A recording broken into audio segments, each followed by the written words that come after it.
Hi, good morning and welcome to the Delta Stewardship Council meeting. It is 9:32 on Thursday, November 21st, 2024. We are here at the CNRA building located at 715 P Street in Sacramento, California. And my name is Julie Lee and I'm the chair of the Delta Stewardship Council. I'm going to have Emma explain now how the public can participate in this meeting. Emma?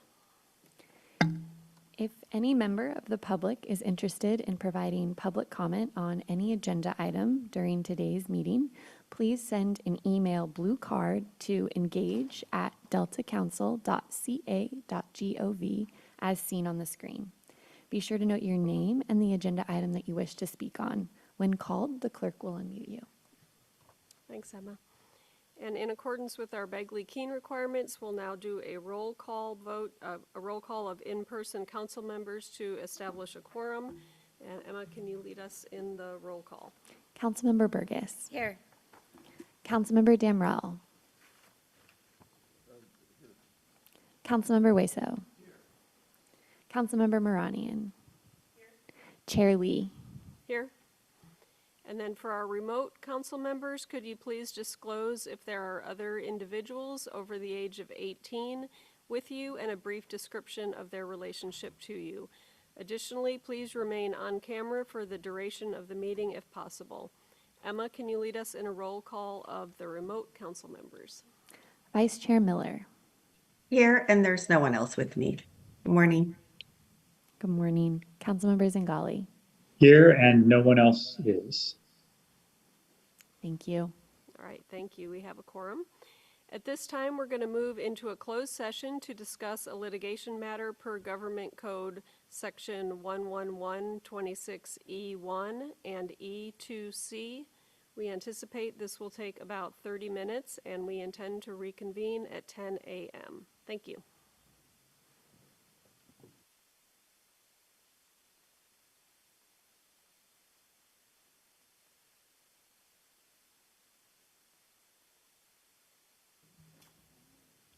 All right, we're going to go ahead and come back and get started. We have nothing to report from closed session, and I'll ask if there's any public comment on any of the previous agenda items. No, Madam Chair, there are not. All right. So now we'll move on to the item for the public to comment on any topic that is not on the council's agenda. So any comments on items on the agenda will need to be taken during that item. Emma, do we have any public comment for items not on the agenda? No, Madam Chair, we do not. All right. Our next agenda item is our consent calendar, and we have two items on the consent calendar. The first one is the adoption of the October 24th, 2024 meeting summary. And the next one is an AECOM contract update that extends a timeline on a contract that we already have in place.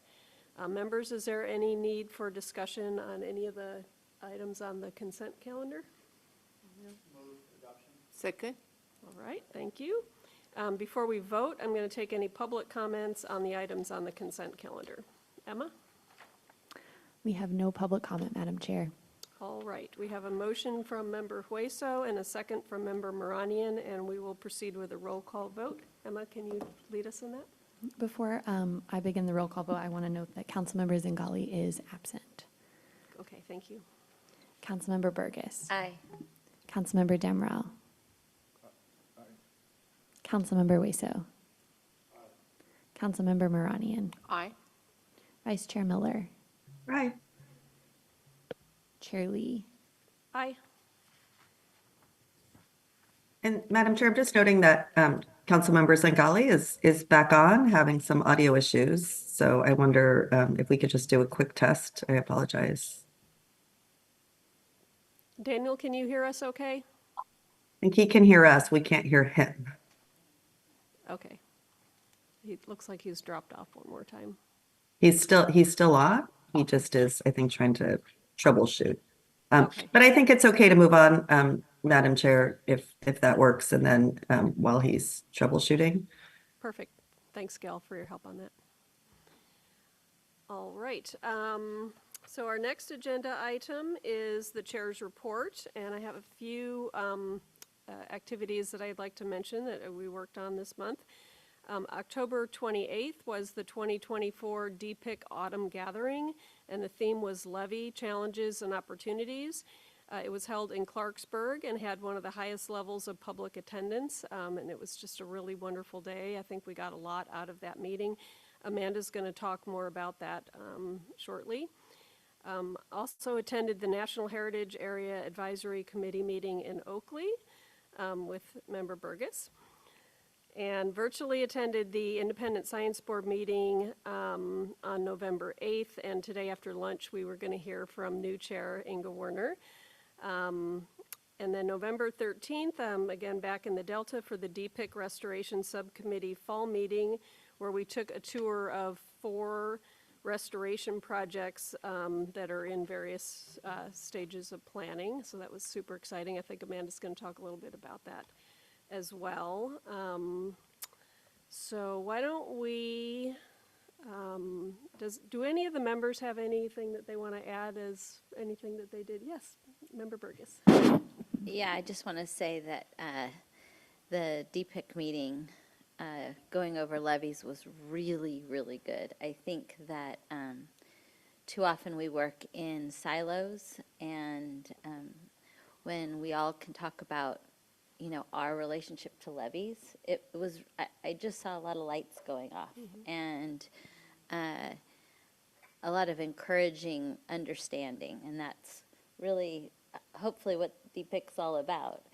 And especially after talking about the CHABs, and then seeing that we're going to get this presentation later about that. It's exciting to see how people can talk to each other and talk about how they can see the value and the challenges. And it was, I think the most striking thing was 30% of the state interest levies are in our DLIS, right?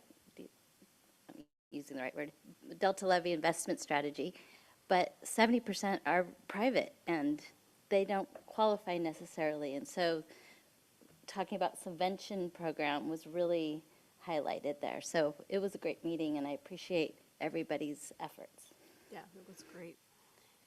So why don't we go ahead and move to Amanda's presentation on this? Or not presentation, but I guess an update. Kind of a presentation, yeah. Thank you, Chair Lee, and good morning, council members. I'm Amanda Pohl, Special Assistant for Planning and Science, and I'm happy to join you this morning just to provide you a kind of end-of-year DPIIC update. And as has been referenced, we've been very busy the last couple of months. As you know, a DPIIC meets twice yearly, and we focused on generally a kind of a key interest to many, if not all, of the DPIIC agencies. So next slide, please. So first, next slide. Thanks. So our second gathering of 2024 was held on October 28th in the heart of the North Delta at Bogle Vineyards, just outside of Clarksburg. And as has been mentioned, we focused exclusively on levies. As you can see from these photos, the meeting was held outside in beautiful autumnal weather. The morning started with a Levies 101 panel and a walk to the top of the levee that's behind Bogle, and you can see that on the photo there to the left. The afternoon included a panel conversation moderated by Jessica Pearson with 8 experts in the field. And really kind of throughout the day, from multiple speakers, we heard about the role that levies play in supporting the state's interests, from public safety to infrastructure to agriculture, and the need for more funding for levee management and maintenance. And this really truly was brought up by multiple speakers and DPIIC members.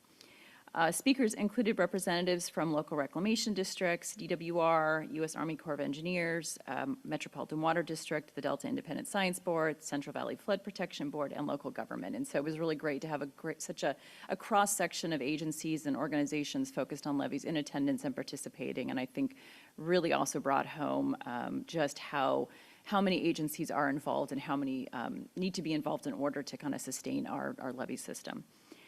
We also had approximately 50 people in attendance, given the topic and the location and the great weather, and this included several legislative staffers as well. Next slide.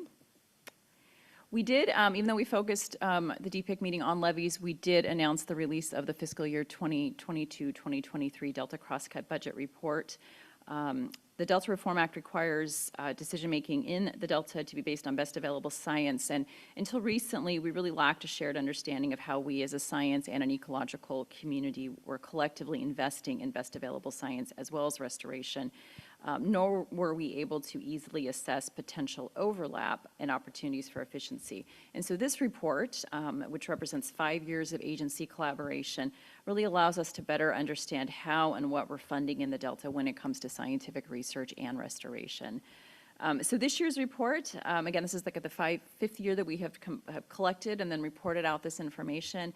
It doesn't really present any particularly groundbreaking new information, but does continue to build our foundational understanding of science and restoration funding.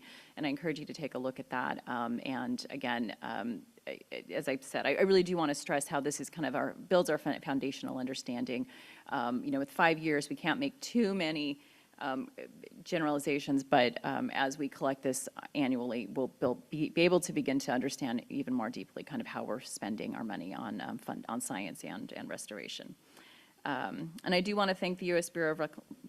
Bureau of Reclamation for funding the compilation of this report, and to Edmund Yu from the council staff for his invaluable help with this project. Next slide.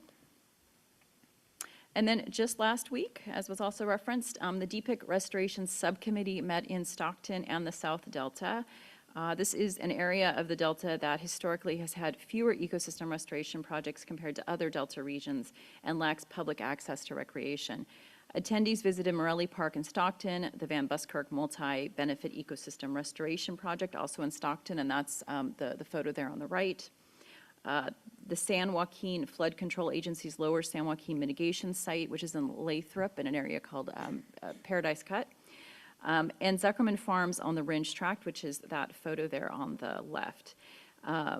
Speakers from Restore the Delta, American Rivers, the Delta Conservancy, and Zuckerman Farms described the benefits these planned projects will provide, including species habitat, flood control, reduced harmful algal blooms, recreational access, workforce development, and tribal ceremonial access. The tour ended with birds, including sandhill cranes, a light rain, and a rainbow over the flooded cornfields behind us. So it was really kind of a glorious way to end our day out there. And you can just make out the rainbow there in the photo on the left behind all of us. So we had approximately 30 people in attendance, which included several non-DPIIC agencies and organizations, the tour included, and the meeting included approximately 12 DPIIC agencies as well. So we're really happy with that turnout. And everyone really seemed to enjoy getting out there and to see these projects that we don't get to see on a regular basis, and for the opportunity to talk about these. Next slide. So just briefly, looking ahead to 2025, we do anticipate 2 DPIIC gatherings again, one in the spring and one in the autumn. Topics still to be determined, but I will keep you updated. We also anticipate a restoration subcommittee or 2, and we're also talking about hosting another restoration forum that brings together project proponents to talk and share kind of lessons learned and project status. And then also the next iteration of the Delta Crosscut Budget Report. We usually start that as soon as we finish the last one, so we're already working on the next iteration. So anyway, with that, I am happy to answer any questions. Thanks. All right. Thanks, Amanda. Does anyone have any questions for Amanda? Nope. Online. All right. It was a great event. Thank you for everything. You put a lot of time into it. I don't know if everybody understands, but there is a lot of time and thought, and in previous there were things that you've learned from, and so that was very evident. So I just want to give you more thanks. I agree. Anytime there's a meeting that is under Bagley-Keene requirements and is off-site, there's always all kinds of challenges for that. So, well, and if I may just take another moment, I really want to give a huge shout out to Beck and her team. The DPIIC meeting on the 28th in particular had a lot of new things to deal with in terms of logistics, including a prescribed burn that we were not anticipating down the road. So just huge thanks to Beck and Emma and Eric for all the Not work. even down the road. Let's just really put it into next door, perspective. It was next door. literally Right yards Yeah, away, yeah. So we could not do these meetings feet without their away. team. So anyway, Yeah, that was great. All Very, right, very graceful under pressure. thank you. Do we have any public comments on this item? No, Madam Chair, we do not. All right. Next, we'll move on to the Executive Officer's Report, and I'll turn it over to Jessica Pearson.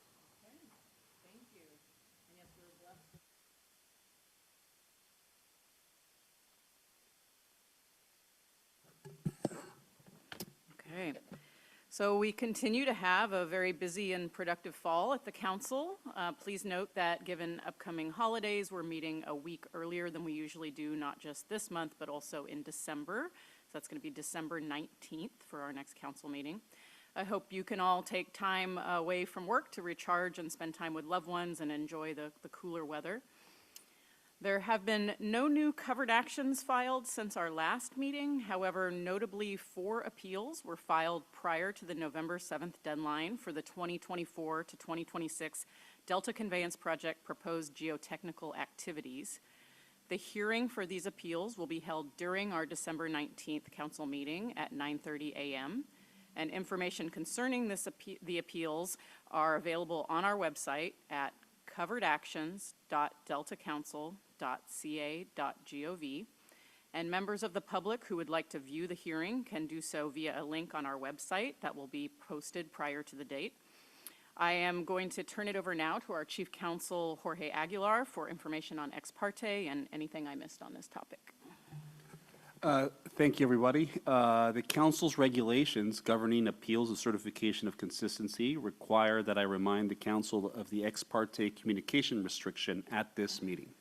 The ex parte communication restriction is a requirement of the California Administrative Procedure Act and the California Code of Regulations, Title 23, Section 5024. The regulation prohibits any communication, direct or indirect, regarding any issue in the proceeding to the council or council members from an employee or representative of an agency that is a party, or from an interested person outside the agency without notice and an opportunity for all parties to participate in the communication. What that means here is that council members and council staff cannot and should not communicate about or discuss the 2024-2026 proposed geotechnical activities or the issues raised in the appeal proceedings with any person outside of the council. The only exception is communications regarding the administrative or procedural status of the proceedings. For example, like when is the hearing, what date, nothing that would touch the merits. We have established a special email address to receive these type of communications. That's 2024 GEOTECPROJECT at deltacouncil.ca.gov. That spells 2024 Geotech Project at deltacouncil.ca.gov.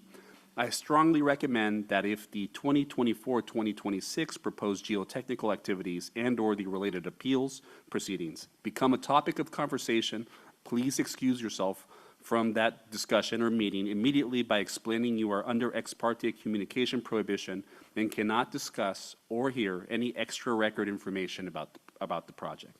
If you receive a request from someone other than the council employee to discuss the 2024-2026 proposed geotechnical activities or the council's appeal proceedings, please decline that request and make the executive officer, Jessica Pearson, or myself aware of that request so that we can handle it appropriately. Any ex parte communications will be shared with the parties via our service list and will be posted to the council's 2024-2026 proposed geotechnical activities website as well.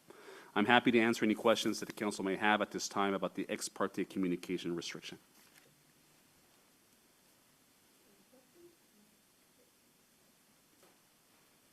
Okay, thanks for that, Jorge.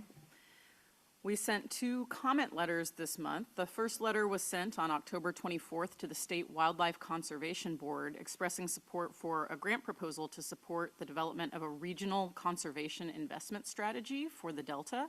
This was submitted by the California Department of Water Resources Multi-Benefits Office. The proposed strategy will help promote voluntary conservation of natural resources and guide investments in conservation, infrastructure, and compensatory mitigation in a manner consistent with the Delta Plan, which is intended to be California's comprehensive resource management plan for the Delta.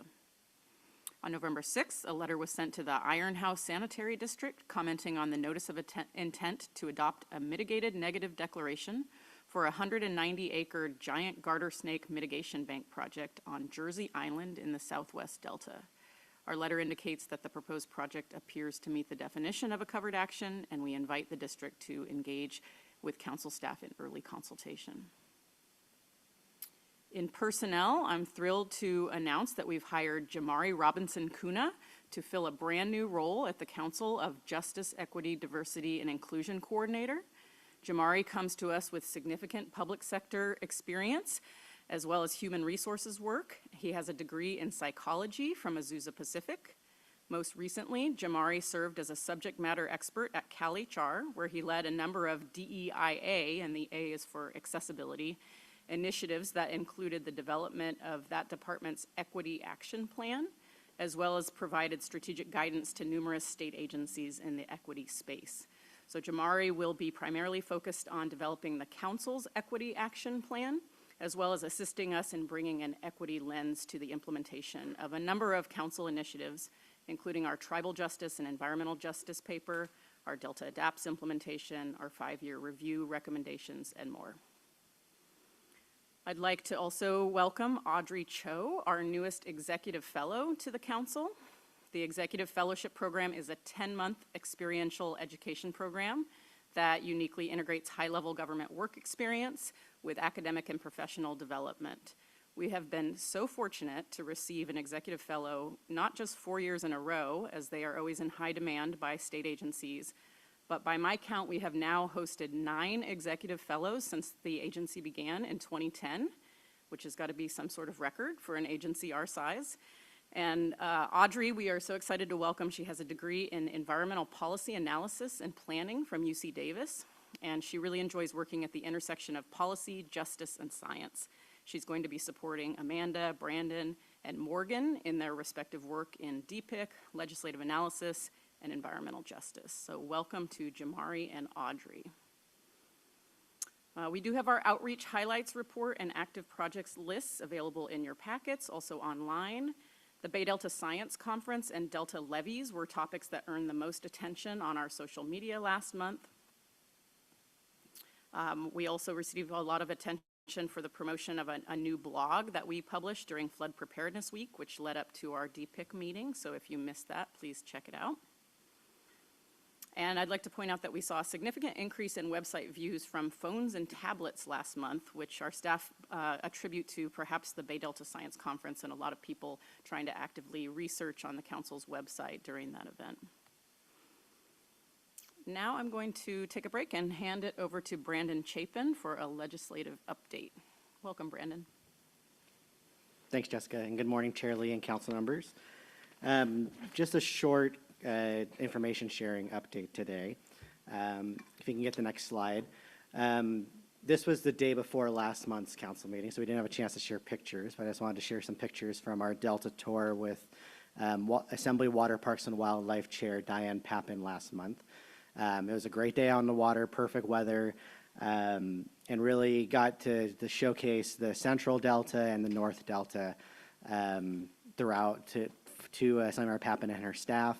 Answer any questions she has about the Delta and just Delta management, and really just get an on-the-ground understanding of what's out there. So thank you to Chair Lee and Councilmember Miller for joining, and also thank you to Delta Watermaster Jay Ziegler and the USGS for helping to provide the boats and steer them so we know where we're going. Some other outreach that we've done over the past month, actually I believe Jessica mentioned this last month, but we have had a legislative briefing on the tribal and environmental justice issue paper, which was pretty well attended. We have about 6 to 8 staff that attended both in person and online for that. As well as we were invited to be part of the California Legislative Staff Education Institute's legislative briefing on ecosystem restoration in the Delta. And so we had Adaptive Management Program Manager Dylan Chappell provide an update on the Delta Plan's ecosystem restoration targets and where the Delta is in relation to those targets, as well as go on a tour at the same time as the Restoration Subcommittee's tour with a bunch of staff out to Sacramento Weir and Lookout Slough. So another good opportunity to share the work that the council's been doing in this regard and make connections. And then some upcoming ones, we have a planned legislative briefing on Delta Adapts coming up here in December for legislative staff, as well as we'll be starting to set up some meet and greets for Chair Lee with the new members of the state legislature, which is a good segue into the next slide. I don't know if anybody noticed, but earlier this month was an election. So we have some new members of the Delta community represented in the legislature. And so I'll start at the top and then kind of go clockwise. So first we have current member, Assembly Member Stephanie Nguyen, representing the kind of pocket area that delves into the legal Delta. She's been in the legislature for about 2 years up to this point. Assemblymember Heath Flora represents a good chunk of the legacy communities in the central Delta, as well as a little bit of the southern Delta there in San Joaquin County near Tracy. A new member that was just recently elected is Assemblymember Rhodesia Ransom. She was the district director for Congressman Josh Harder, and will be starting there. She takes the place of Assemblymember Carlos Villalpudua. Assemblymember Anna Marie Avila Farias, and I excuse my pronunciation if I pronounced that incorrectly. Farias, sorry. She is, I lost my place. She represents the Contra Costa area of the West Delta, a former Martinez City Council member and member of the Contra Costa County Board of Education. She replaces Assemblymember Tim Grayson, who will make another appearance on the next slide. Assemblymember Rebecca Bauer-Cahan represents that actually can't even see it on the screen because of the closed caption, but a very small little triangle of the Delta representing Alameda County there. And she is the former chair of Assemblymember Water Parks and Wildlife, so we've had some interactions of her in the past. Assemblymember Lori Wilson represents a good chunk of the western half of the Delta. We have met with her, as well as she gave the opening remarks at our Bay Delta Science Conference just a month and a half ago. And she is relatively new as well. She was elected in a special session in the last year and then was just reelected this upcoming session. And then Assemblymember Cecilia Aguiar-Curry, who represents that northern Delta there of the Yolo Bypass, as well, and she is someone else that we have also met with quite a few times in the past few years. And also the Assemblymember Majority Leader. Next slide, please. The Senate is where there has been a lot more turnover. So again, I'll start at the top. Senator Angelique Ashby represents the Sacramento area and a good chunk of, or a very small chunk of the Delta there, also the pocket. Senator Roger Nilo represents also a small little piece there in the eastern Delta.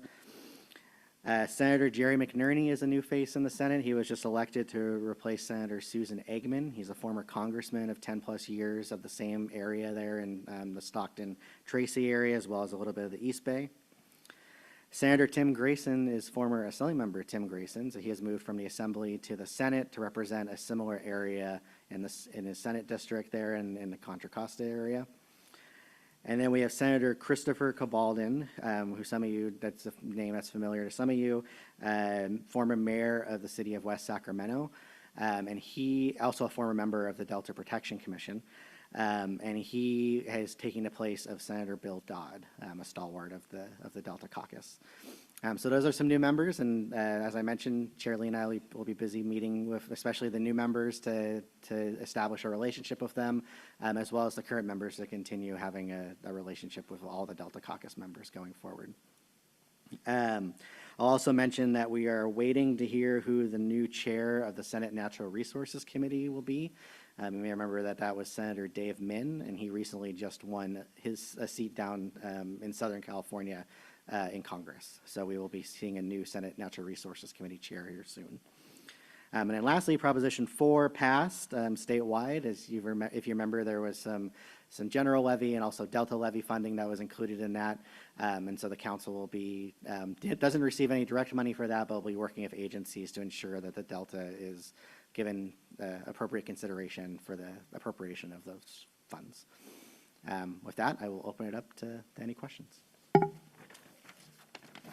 So one of the interesting things when we had the NHA meeting was the gentleman from National Parks was talking about their interaction with tribal representatives, and they have different rules of how they interact and who they interact with versus the state, and I just thought that was a really interesting thing to learn. So I think that might be when we're talking about those kind of things, it's good for us to help people understand that. The other thing is I think Assemblymember Wilson was actually elected 2 years ago before she was appointed or filled that temporary spot. So this is her second time being elected. Yes, yeah. Anything else? All right. Anybody online? Daniel, Gail? Any questions? All right. I'll turn it back over to Jessica. Thank you. Thank you so much, Brandon. That was very helpful. So ahead for our agenda today, next we're going to hear from our Delta lead scientist, followed by a joint presentation from our science program staff and DWR on a harmful algal bloom monitoring strategy. Then we're going to hear from council staff on the 2025 Delta Science Plan update, which is structured around specific grand challenges in Delta science. Then after we come back from a lunch break, council staff will give an overview of the highly anticipated Delta Adapts Draft Adaptation Plan, which is recently released for public comment, followed by an update from the Delta Independent Science Board's recently appointed chair, Dr. Inge Werner, and ISB member, Dr. Bob Nyman. So that concludes my executive officer's report. Happy to answer any questions. I think Bob's not with us today because of the weather. Good to know. He's stuck up in, in the worst weather, I guess. All right. Any questions from members for Jessica on her presentation? Nope. All right. If not, we'll move on to public comment on this item. We have no public comments, Madam Chair. All right. Thank you. Our next agenda item is the lead scientist report. So I'll introduce Dr. Lisamarie Windham-Myers. Great, thank you, Chair Lee. And I think we'll start out with a graphic, and it's another perspective piece that I want to highlight for the council in terms of thinking about climate change and our responses, our opportunities to respond more effectively in the future. Last month, we highlighted a historical perspective on ideas for looking forward with an ecocultural perspective from Dr. Don Hankins from the same special issue in the Proceedings of the Natural Academies of Science. And this time I'm highlighting a paper from the same issue that deals with anticipating change and what are the structures that we need to be able to anticipate and respond to understand the improvements that we can make for water supply and use across the board. So this particular one deals with freshwater ecosystems, and the point to be made is that predicting the ecosystem responses to climate change are very difficult because of the way things are changing in timing and sources and the complex way that the climate is interacting with water systems and human influences in the system. So towards that end, some of the things we can say for sure about climate change, like high confidence, is the air is getting warmer year on year and the snowpack is decreasing year on year. But for example, you can have a low snowpack because of a dry year, or you can have a low snowpack because of rain on snow or you know, a melting of a snowpack. So from a water supply perspective, that might be different, but for ecosystems, that's very different. And so having better predictive models and more, they came up with this 4-part system of the things we need to be able to make sense of the these coming changes and anticipate them instead of just using the same approaches that we have in the past, because the same statistics of the past are not the same as the future. So looking forward is important.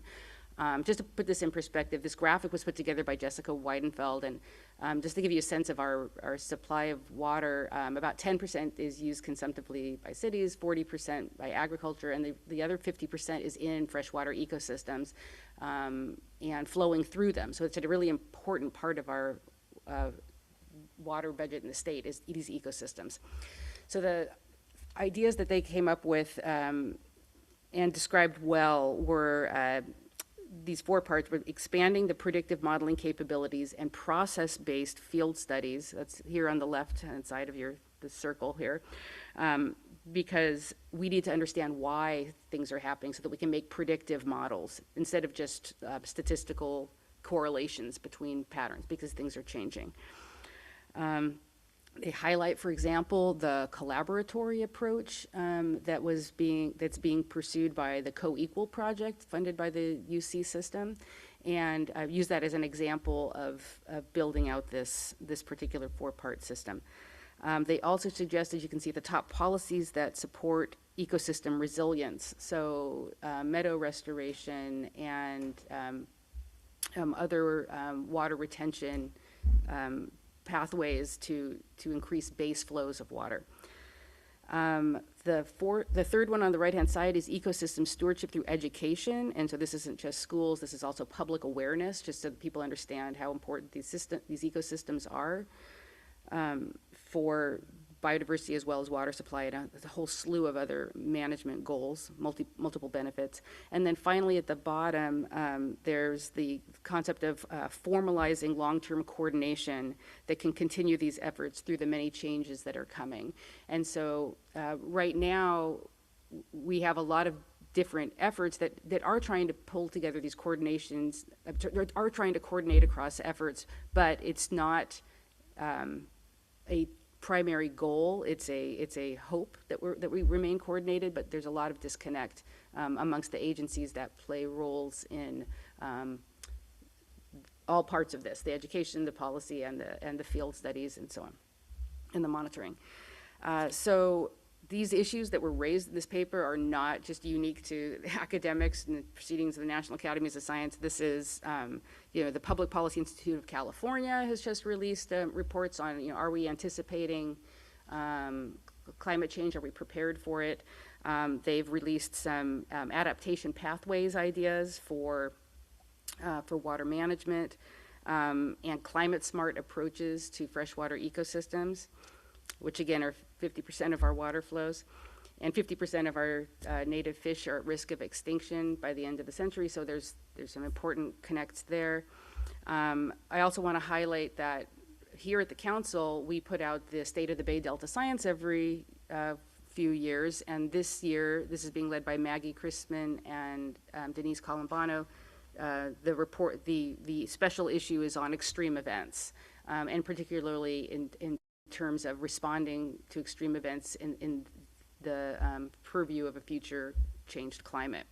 So those papers are going to start coming out in March 2025. They've already been submitted and they're tentatively accepted. And then there'll be another issue in June of next year. But so extreme events are very much on our radar at the council. Another thing to highlight about a collaboratory approach is that's something that we're pursuing now, in a soft launch way with work groups trying to begin that collaboration, working with scientist-led approaches to bringing value added to different collaboratory efforts that are already underway. So, for example, some of the topics of concern that all agencies and different other groups are interested in are salinity management, salinity intrusion management, harmful algal bloom forecasting, and tidal marsh food web restoration. So how do you pull those off, basically? How do you, improve our predictive capabilities there? And so I'm highlighting this paper specifically because they use the Delta as one piece of with sister ecosystems across the state to illustrate what we've learned from these types of approaches in other systems and why we can start learning across those ecosystems instead of just focusing on our one small piece. So if there's any questions on the paper, I'm happy to take them. I have one. I was unclear on this one. You said there's two things. One, that you talked about rain over snow and how it's different, and I was trying to understand that. And then the second one, you said 50% of what was going to be extinct. That was a scary number. 50% is what? You said 50% of something's going to, yeah. Oh, All fish. Yeah, the native that's fish scary. species, That is scary. native fish species 50%? are Yeah. in danger. Yeah. And then one more. When you talk about collaborative, that is collaboration between who and who? Because we talk about these extreme events, and infrastructure-wise, we're nowhere with that, right? And we keep having these catastrophes of flood, and the whole city goes under and all that. So this is between who and who when you talk about collaborative, because it's encouraging, but I just don't know who they are.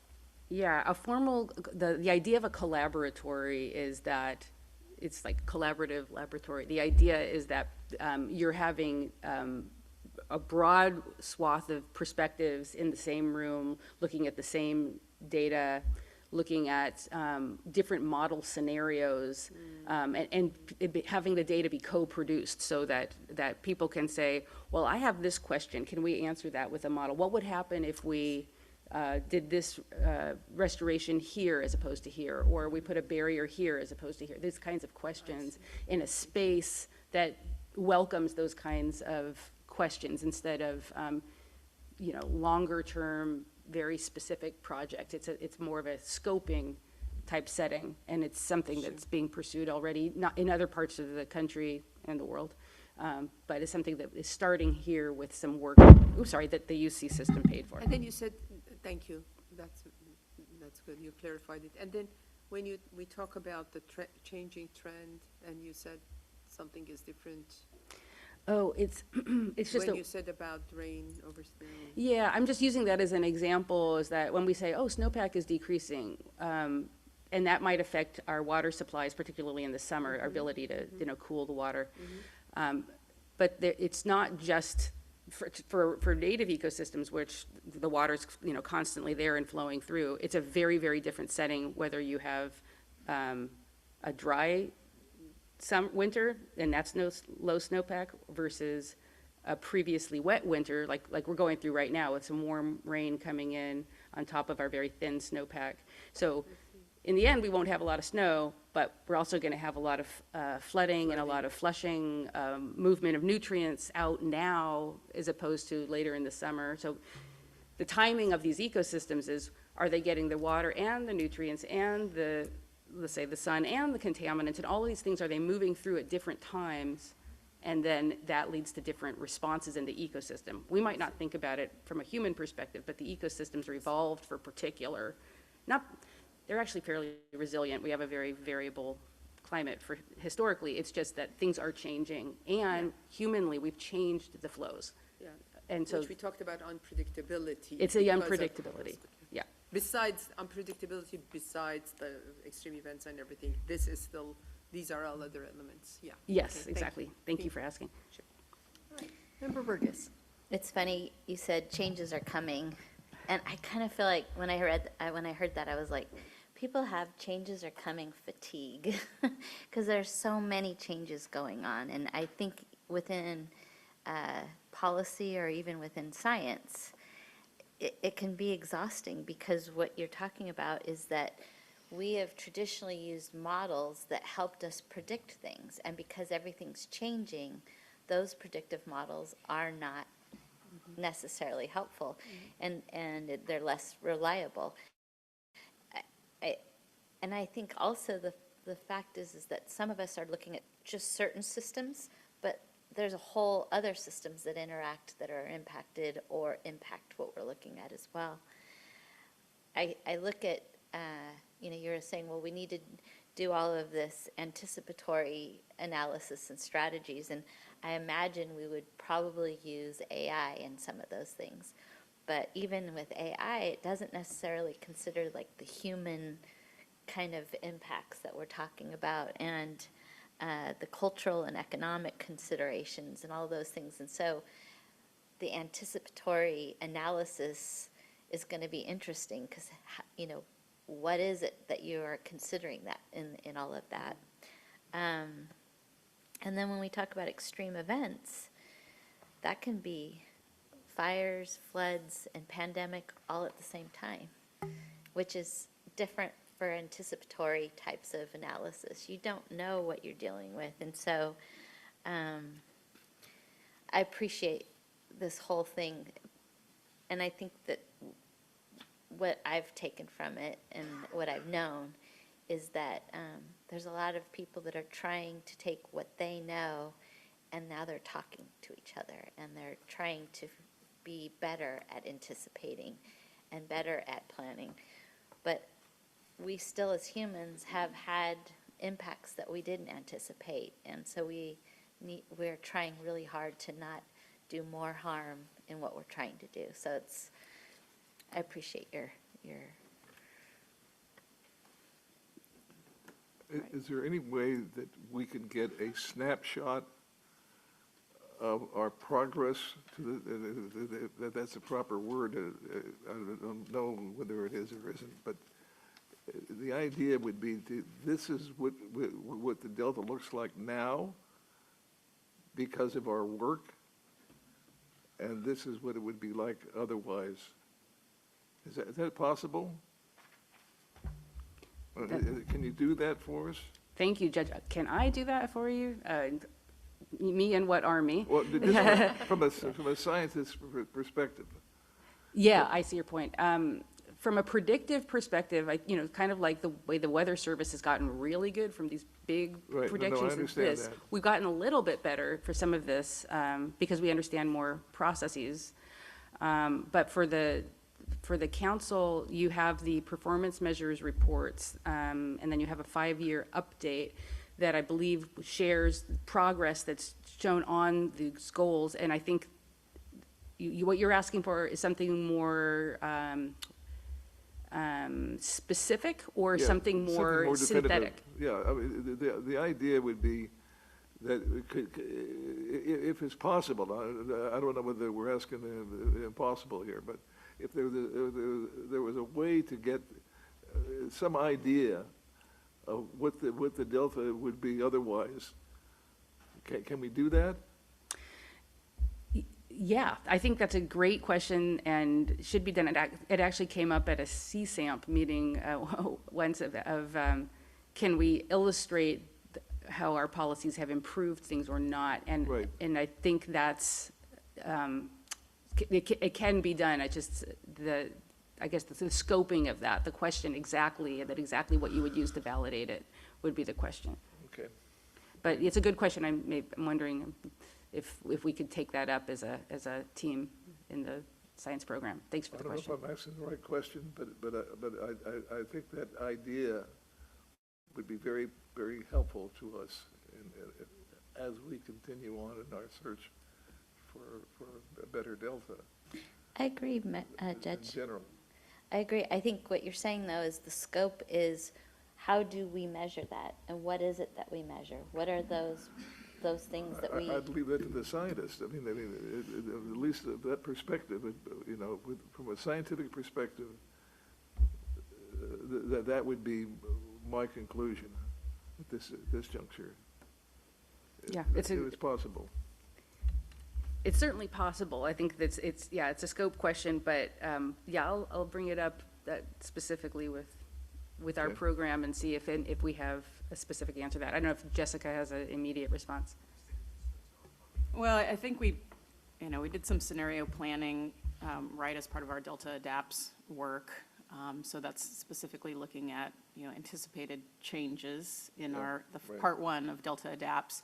So when we have our Delta Adapts item, Morgan might have something that she wants to say to this as well. But I think you're right. Performance measures are intended specifically to track, are we having an impact in implementing the Delta plan? Right. And where do we need to shift attention if we're not meeting expectations? Unfortunately, it takes a lot of time to assess that and to assess exactly what we're doing that is right or isn't right. So it's not an easy question, but I think it's an important one. Madam Chair. If I may, Yes, Gail, go ahead, please. thank you. I do appreciate the judge's question. And what I think is important, and we can start incrementally. So there's two ways to do this. One is wholesale, kind of the but-for question. So but-for planning and the science program, what would things look like? The other is to add that question to everything we're doing now. And so I think there's two ways to go about this. One is scoping kind of an entire study, and I understand the complexities around that. The other, if we started now and continued, that, in my opinion, would continue to offer the explanation that the only way to meet our co-equal goals is through science and the best available science, and we know that. I think the question maybe we haven't been asking, and it seems quite obvious, but clearly not, is in addition to the plan, is this question of what would have happened if we hadn't accommodated, and how do we really measure that over time? So I do think there's two ways to go about that process that I would look forward to engaging in. Yeah, I'm going to check in just a minute, Diane, with Member Zingali and see if he has any, if he was able to get his microphone working or if we're communicating with him in other ways. Yes, my audio is working now, and I don't have a question at this time, but I appreciate the judge and vice chair's thinking on this. Good, I'm glad we have you. Thanks, Daniel. All right, go ahead, Member Burgess. Trying to remember what I was going to say as a response to Councilmember Miller. I think it's about sometimes what we decide to measure is what determines the conclusion. So we can collect certain data points to prove certain things. So it's, you know, the scope, going back to what you said, is an issue. The other part, oh gosh, what was I going to say? Sorry. I'll try to remember. All right, I'll turn it back over to you, Lisamarie. No, I'm just saying that it's difficult here to define the methodology. It's a very scientific decision that what elements, water quality, water supply, I mean, so many things, right? Wildlife, whatever. So I don't think it's something that, it's a very serious, you know, definition of what the elements are. And I'm kind of thinking only scientists can figure this out with some policy input from us probably, but it's going to be hard to resolve it here. Yeah, go ahead, Diane. And I remembered. There's this idea. I went before I was in elected office, I ran a nonprofit working on preserving and protecting the watershed locally. And when you talk about preservation, it's when do you, or restoration, when do you go back to? And so that's the other question. If we're asking, what are we comparing to? And was that the best state? You know what I mean? So it's when are we comparing to? When we all started looking at this, or when it was in its natural state, or whatever. So that's kind of another point, is when do we measure in comparison to? And I won't speak for you, but I'm assuming you mean from what the inception of the council, maybe the overarching that's impact. Yeah. And from really, I wanted to get nail down this scientific perspective. That would be the angle that I would prefer to pursue. But maybe it's not possible. I don't know. If it is possible, that's what I'm interested in. All right, well, it seems like we have some analysis, some tracking, and maybe we can ask the science folks to kind of see if that can be synthesized into something that's presentable that might help start to answer that question.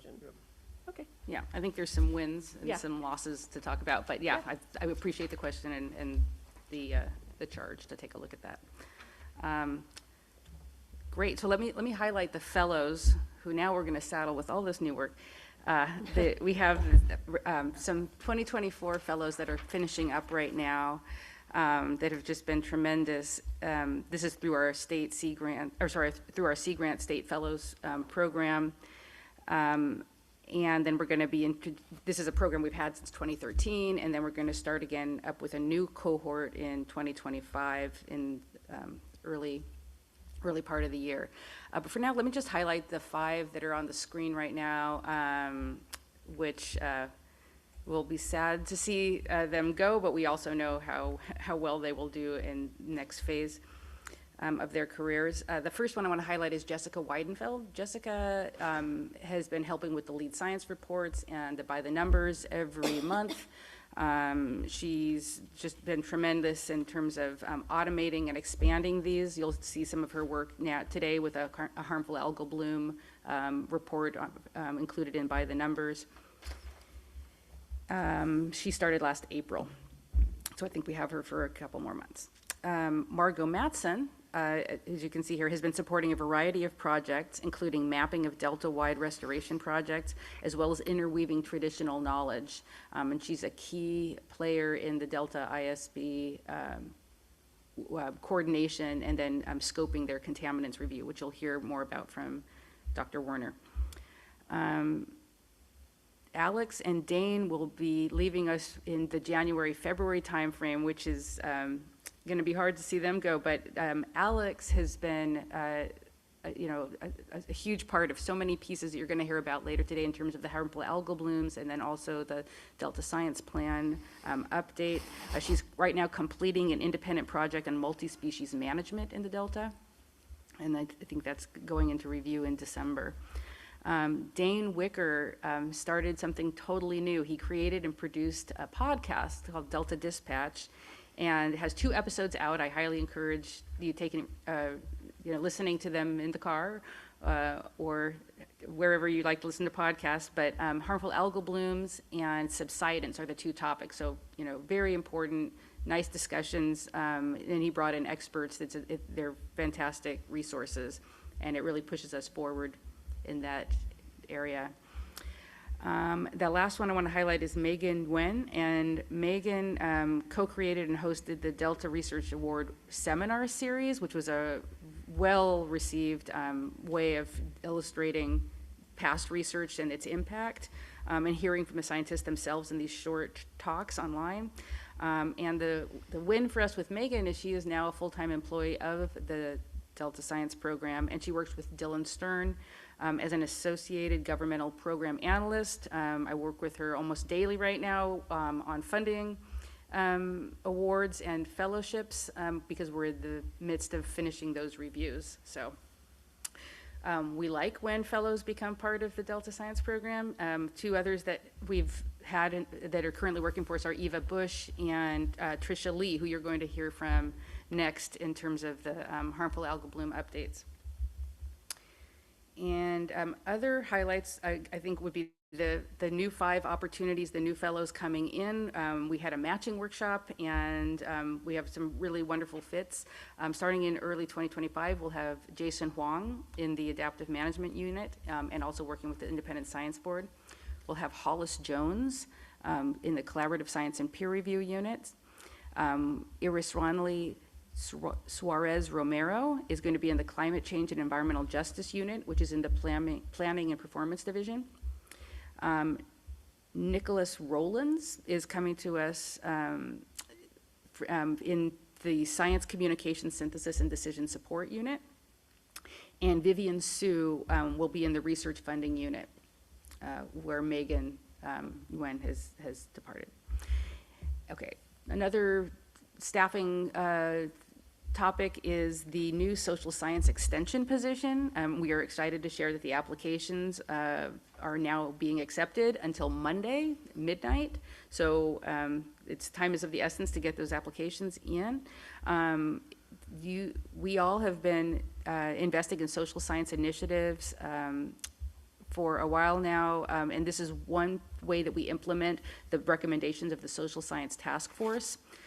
Accomplishments of this position, which was previously held by Dr. Jessica Rudnick, who some of you may remember. It helped establish the Bay Delta Social Science Community of Practice. It administered the first Delta residence survey to hear directly from people who live in the Delta, and it supports other social science investigations throughout the Bay Delta.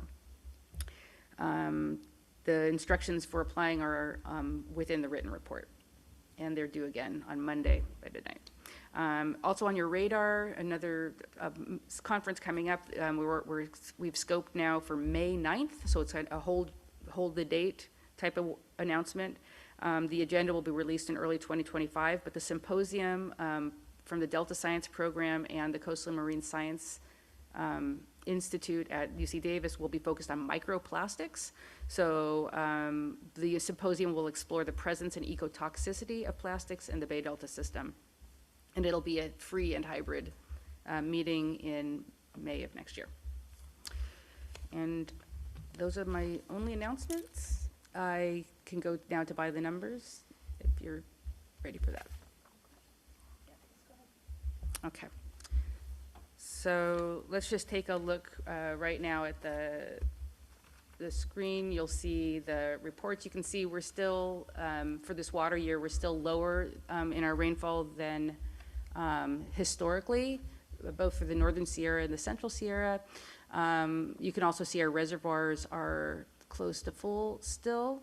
I will say that this atmospheric river sequence that we're getting right now is going to change this, so it'll be interesting to see this in December. Actually, in December, I don't even think I'm doing it by the numbers. I think the focus is on other things. So yeah, so it should be a wet winter or wet couple of weeks right now. One of the things to highlight here is that I think, you know, we do forecast-informed reservoir operations, and that is happening right now in preparation for this storm that's come in. So on the Sacramento, we've had quite a bit of releases across dams. So we're using that kind of anticipatory planning to manage those reservoirs. So if we go down to the bottom, to the water temperature and water flow quality, one thing you'll notice is that everything is pretty much as expected at our 3 stations here up near Clear Creek, up near the Shasta, Collinsville at the confluence, and then Clifton Court 4 Bay where we export. You might notice that last month Clifton Court was quite warm, and in fact all of these were a little warmer than historic, and that's because we had a pretty hot and dry October. But now with these releases of cold water, we're back to the temperatures that we would have expected, and things are cool, obviously cooler in the atmosphere as well. And then flows in general are just about near historic values, so there's nothing particularly to report there. So I think that's where we are, and we'll have to play out this year of rains and hopefully no bomb cyclones down here, and it's all dependent on where that jet stream is, and nobody really knows, so I'm not even gonna speculate. All right, so let's go to the harmful algal blooms report. This is was asked for by council about 3 months ago, and this was pulled together by Jessica using the 2 main reporting tools that we have online. So the State Water Board has an incidents report portal where you can see where places have been reported, harmful algal bloom observations have been reported, and it can be from continuous monitoring. Somewhere like Clifton Court 4 Bay has constant monitoring, so you'll always get a hit there. But some of these are publicly contributed observations that then go out and then are checked out. And so what you've got here in black is what was reported in 2022. There were 52 incidents reported. In 2023, last year was a very wet year, much less, and then this year we're up to 42. So we're having some more reports, but it doesn't seem as high as 2022, which was a drier year. So this graphic is one way that we can share with you kind of the end of the season, what did we see this year? That's one option. And you can always go to this HABs portal and then dig into any of these points for more details. But this portal that the State Water Board runs, and you'll hear more about this from the CHABs presentation that's coming up.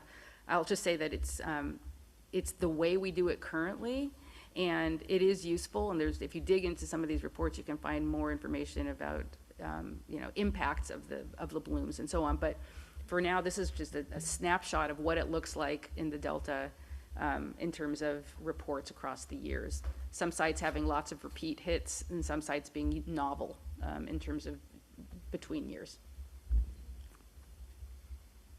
And these sites are,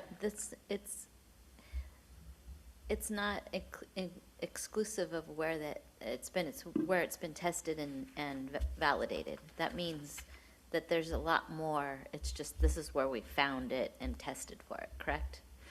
Yeah, but some of these are tested and then there's no toxin present. Right. So these are just literally reports of where people have said they've seen something. Oh, okay. So you have to dig in to get that work. And I think this will come up in the harmful algal bloom monitoring strategy and why coordination would be a very good thing. So the second graphic is this big break. It is this. This is just a diving deeper into two of those sites, Big Break and Frank's Tract, Big Break being in Oakley. And this is just showing those same 3 years, and then when do you see the blooms? And so for Big Break, you can see black again being 2022, sporadic months of, there's a summer and then a fall blooms picked up at Big Break. In red, you see 2023. This is a wet year, and still we have 2 hotspots. In August and then November. And the key here with these are ways that we can share this data with you in the future if you're interested. This is satellite data. So this is going to be the whole bay all the time. But all it's telling you is basically whether the water looked blue-green or not. And the index of how blue-green it looked is that y-axis, which is whether you're in the 90th percentile of that color signature or not, and then it's averaged over a month, for example. And so if you look here, you can see there's multiple hits, for example, at Big Break, but they're all under what we call the very high, that's the dotted line. They're all under the very high concern that's reported at least by SFEI. For Frank's Tract, it was 2022, the dry year, that you actually have this big bloom that goes over the very high metric in July and August of that year, of 2022. And then since then, not so much. So those kind of spikes can be tracked, and we can show you these things. We can do this on a monthly time step. We can do it on an annual time step. These are just suggestions of what we can do. And there's a data dashboard that you're going to hear a little bit from Dr. Ellen Priest next about some goals of improving reporting. And I think I'm going to use this as a way to segue into the harmful algal bloom strategy, which will be led by the discussion here will be led by 2 of the authors of the strategy report, which is Dr. Ellen Priest from the Department of Water Resources and our very own Tricia Lee in the Delta Science Program. But first, we should close out your item and see if there's any public But I'm happy to close out my item and take any public comments. All right, first I'll ask the members if we have any other questions for Dr. Windham-Myers. Nope, okay, if not, we will move on to public comment. There is no public comment, Madam Chair. All right, so I'll turn it back over to Lisamarie to introduce her team on the next agenda item, which is the Delta Cyanobacteria Harmful Algal Bloom Monitoring Strategy presentation. Yes. Well, it is a delight to invite these 2 to the table. I can't think of anybody who knows more about this than our Tricia Lee and Dr. Ellen Priest, coming from the Department of Water Resources. And they have slides, and looking forward to hearing their presentation. Thanks, Lisamarie. Okay, we have some slides. There they are. So good morning, council members and Chair Lee. So I'm Tricia. I am with the Delta Science Program, the Delta Stewardship Council. And with me, as mentioned by Lisamarie, is Dr. Ellen Priest, who's the lead author of this monitoring strategy. This is a process that the Delta Science Program facilitated And the other authors on this strategy are Dr. Renee Berg, who's with Environmental Science Associates, as well as Dr. Karen Odkins and Jenna Rindy, who are both with the Department of Fish and Wildlife. Next slide, please.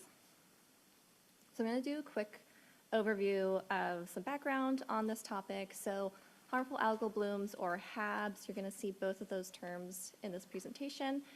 HABs are generally, we have them all across this freshwater to saline gradient that we have in the Bay Delta system.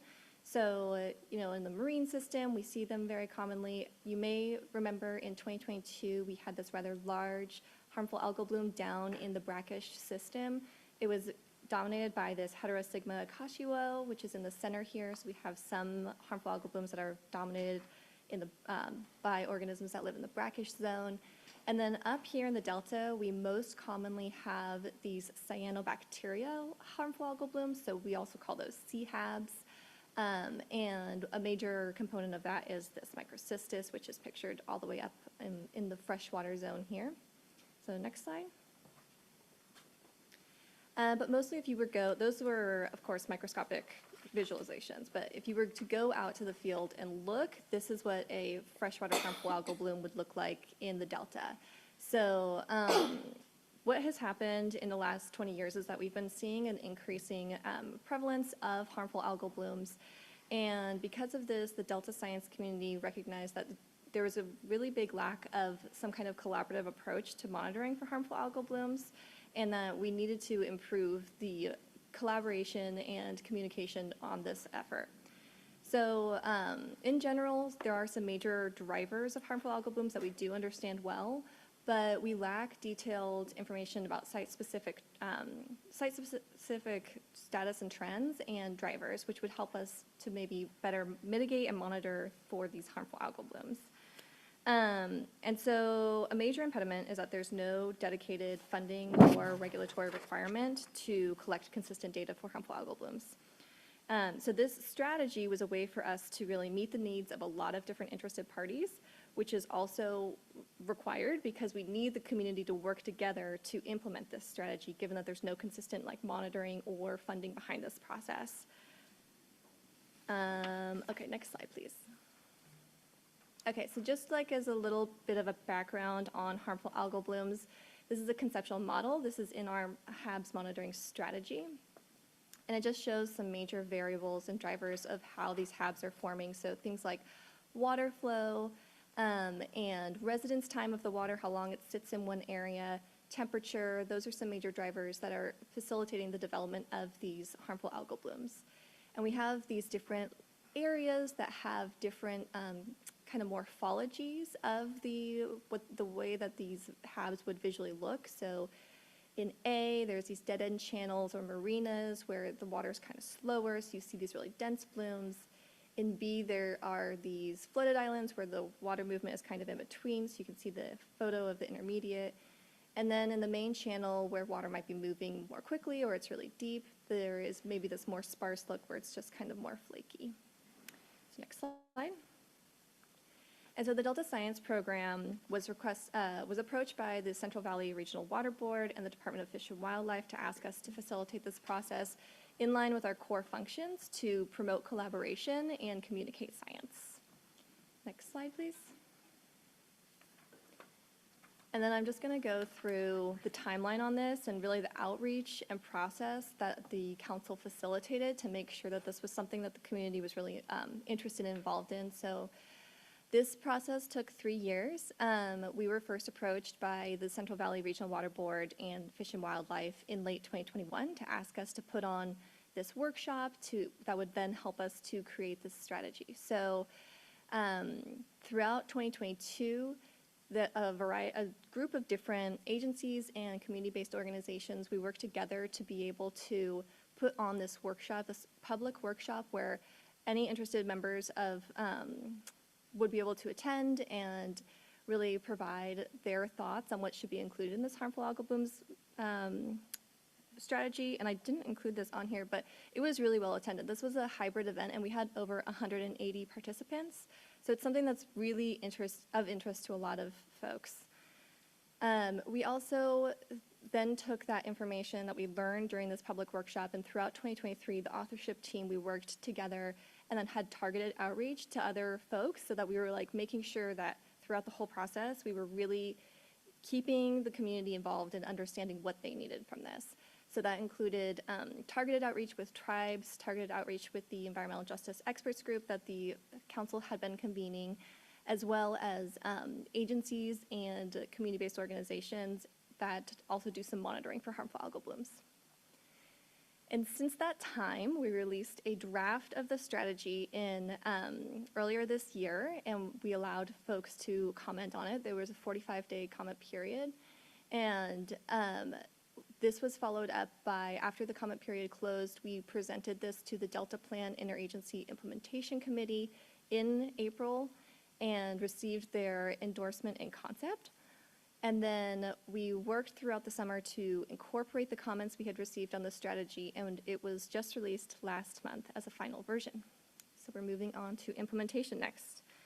And as an example of early success of this product already, in addition to the DPIIC endorsement, the State Water Board also included reference to the strategy in their Bay Delta Plan updates, that they really think that this is something valuable and should be implemented. So I'll hand it over to Ellen to share a little bit more about the specifics of the strategy. Next slide. Yeah, so I'm going to provide a few slides of what's in the strategy and then what the implementation process of the strategy looks like. So the first is the schematic that is in the strategy, and it's providing an overview of all the different components that we have within the strategy, and also addressing the adaptive management process. So the first thing that we needed to do as we were writing this was define what the problem was. And Tricia touched on this, and it was that we don't have a collaborative and cohesive approach to monitoring CHABs in the Delta. So considering that, we then identified data and collaboration gaps, working in that co-production process, so working with all of these different groups and getting their voices on what are the main data and collaboration gaps. One of the main ones is that we lack routine monitoring for HABs in the Delta, that data is not available for many locations, including those locations where we seem to have the most severe harmful algal blooms. And so we really need to better understand what's happening there. We didn't have a mechanism for collaboration, and that's something that this document provides. And we also need to standardize monitoring data, or the way that we collect data, and have the data be easily accessible to a wide variety of different groups. The third was to define the goals and objectives. I'm going to go through those in the next slide, so not spend any time on that now. And then fourth is implementing the numerous recommendations that we have in the HAB strategy. And I also have a couple of slides on that. And then finally, we want to recognize that this needs to be an adaptive management process. We're going to gain a lot of knowledge as we go through this. The collaboration is going to improve. And so in the future, this is probably going to need to be adapted to stay in line with the knowledge base. Next slide. Okay, so as I mentioned, we have 5 primary goals that we identified in the strategy. First is to enhance Delta CHAB collaboration. That's what we heard loudly from everyone. We need a collaboration process. And so we have several recommendations under this goal. The first is to appoint co-chairs to lead a CHAB working group. The next is to then appoint a CHAB working group to hear voices. Once again, we want to keep everyone's voice in this that's interested, and so we have a process for including those through the CHAB working group. And then another recommendation that we have in that is to have an annual CHAB meeting so that we can share ideas and training at the meeting on an annual basis. Goal 2 was to identify monitoring questions, goals, and objectives. Another thing that we heard feedback on is that the community wants to have a voice in these questions and goals. And so because of that, we did not finalize what the monitoring questions and goals would be in the strategy, but we did provide examples after working with various folks. And an example of a monitoring question was, what are the status and trends of HABs in the Delta? Goal 3, once we have finalized those monitoring questions and goals, is to develop a Delta CHAB monitoring program. We provide ideas or recommendations for what this monitoring program should look like. different characteristics that should be included, but recognizing that the final monitoring program or programs will depend on the final questions and goals that the group wants to include. Another thing that we have in the CHAB monitoring program, Goal 3, is 19 special studies. These special studies are identifying various knowledge gaps that different groups could pick up and work on. Goal 4 was to develop a collaborative reporting protocols, so making sure that we've standardized our operating procedures amongst these various groups that collect data, as well as reporting. How are we reporting the data? We would like that to be standardized, and we provide a number of recommendations to address that. And then Goal 5 is to utilize a data sharing platform so that we have a common location for everyone to go to get Delta CHAB data. I'm going to spend more time on that in the next few slides. Next slide. So now that the HAB strategy is finalized, we can begin the implementation of it. But we want everyone to remember that there is no dedicated funding for this HAB strategy. There wasn't for the writing of it, and there isn't for the implementation of it. And so the success of the implementation of the strategy really falls to this ongoing coordinated and collaboration of the Delta science community, which we really hope that we've addressed in the strategy to get that going. So implementation that is in process. We have identified 4 co-chairs, so this is Goal 1. We've identified co-chairs to coordinate and implement the plan and to implement the working group. Those are Laura Twartalacheb from the State Water Board, Keith Boomer-Gregson from USGS, and then myself and Tricia. Next, we have coordinated with the Interagency Ecological Program Project Work Team as a mechanism for keeping the community informed. And so we have collaborated with them to have our first annual CHAB workshop. So that's once again in Goal 1 as part of the IEP meeting that's scheduled to occur in March. And so this will be in a separate room from the main IEP meeting. It's a 3-day meeting. One of the days is more fish focused, and we thought it made sense to have our half-day HAB workshop meeting going on at the same time as that, because there would be less likely to have overlap between interests. And so that's March 6, 2025, and everyone is invited to that annual workshop. The State Water Board has provided funding to the USGS to develop the monitoring design, so that was part of Goal 3. Recognizing we still need to finalize those management questions, but they're starting to think through what a monitoring design could look like. I mentioned the 19 special studies that are recommended, and various groups could choose to lead and are starting to lead some of those that we provided. And then something I'm going to talk about a little bit more in the next slides is leveraging the NOAA Monitoring and Event Response Project that was funded last year. It's important to note this is a parallel process with the HAB strategy, so we were awarded federal funding in October of 2023 while we were working on the strategy. And because of that, we were able to incorporate some of the NOAA Monitoring and Event Response Project items in our HAB strategy and leverage that federal funding. And so I'll go on about that more in the next slide, please.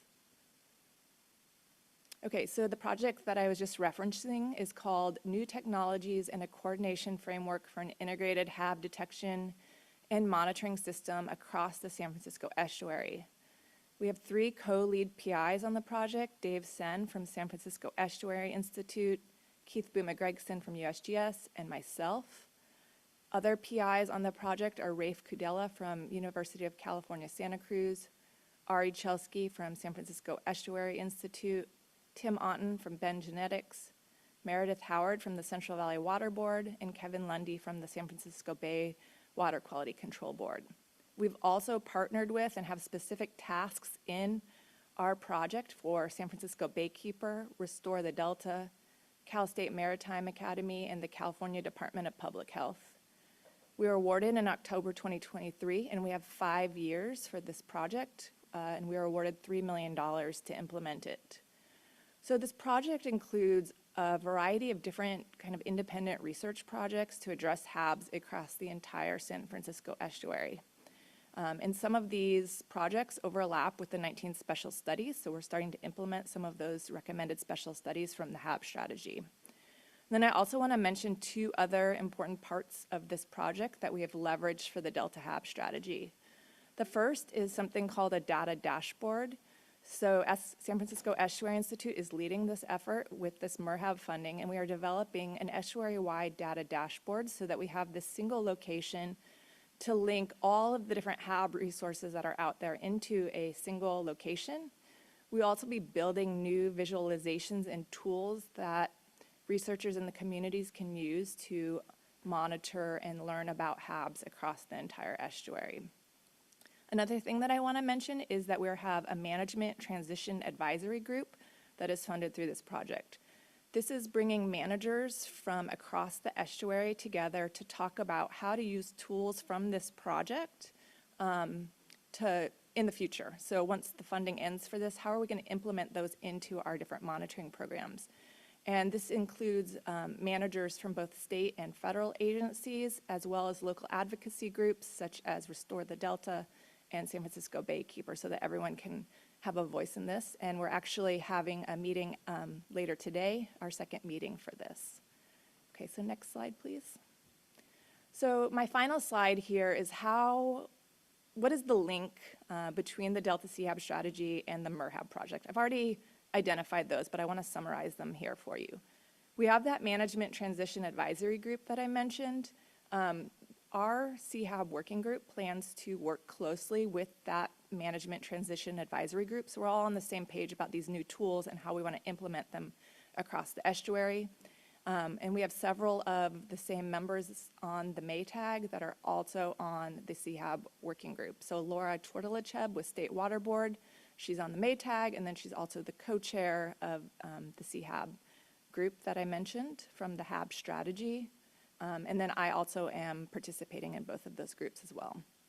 The data dashboard that was identified in the MRHAB project was written into the Delta CHAB strategy because I mentioned it was a parallel process, so we knew we could leverage that. And so we're working with San Francisco Estuary Institute to make sure that we have our own Delta page or link on that data dashboard, and that will have all of those Delta resources that already exist, and then new ones as well in this single location. MRHAB has already started to implement some of the special studies that we recommended. And then the neat thing is that we've made all of these suggestions for potential management questions and goals in the Delta HAB strategy, and we can expand those to think about HABs across the entire estuary with this MRHAB project. And then finally, one of the end goals in year 5 of the MRHAB project is that we are going to build off that Delta CHAB strategy and write an estuary-wide harmful algal bloom monitoring strategy. Next slide. All right, and so that's it. We'll take any questions, and we have some links available for anyone who's interested in taking a look at some of these documents we developed. I do have one thing that I forgot to say, and that is that the Delta Stewardship Council is also serving on the MATAG, as well as Tricia is serving as a co-chair, so that's important to note. Got it. Thank you. Thank you very much for that presentation. All right, members, yes, Diane. Every time you say Maytag, I think of dishwashers, so.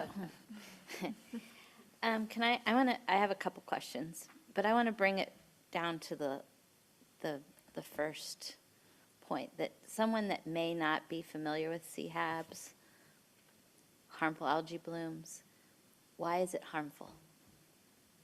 So harmful algal blooms in the delta, the cyanobacteria that are most likely to form the blooms in the delta, which are different than the species that would form them in the bay, can produce toxins that are harmful to animals, including pets and humans.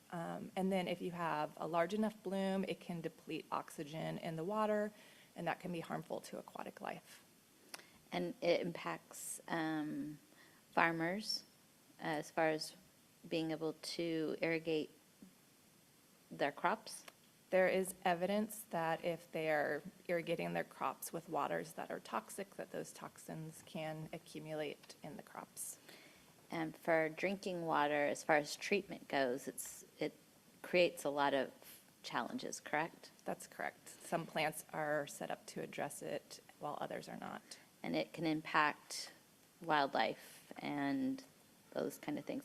Just to kind of, as a former director of East Bay Regional Park District, we had, and this is not unique to California, right? This is a global issue. Thank you. I just want to make sure that this is not unique to California. I remember having folks lose their dogs and because they were going into water that they didn't know had these harmful algae blooms. I know of folks that had their children, they're out in the Delta doing recreational things, and their children swimming in these areas and getting sick.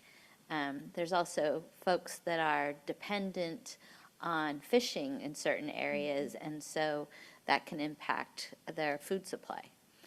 So I just kind of wanted to help people understand why this is a problem and why it's considered harmful, is that it has all kinds of health and financial and environmental impacts that are concerning, and that's why we're looking at it.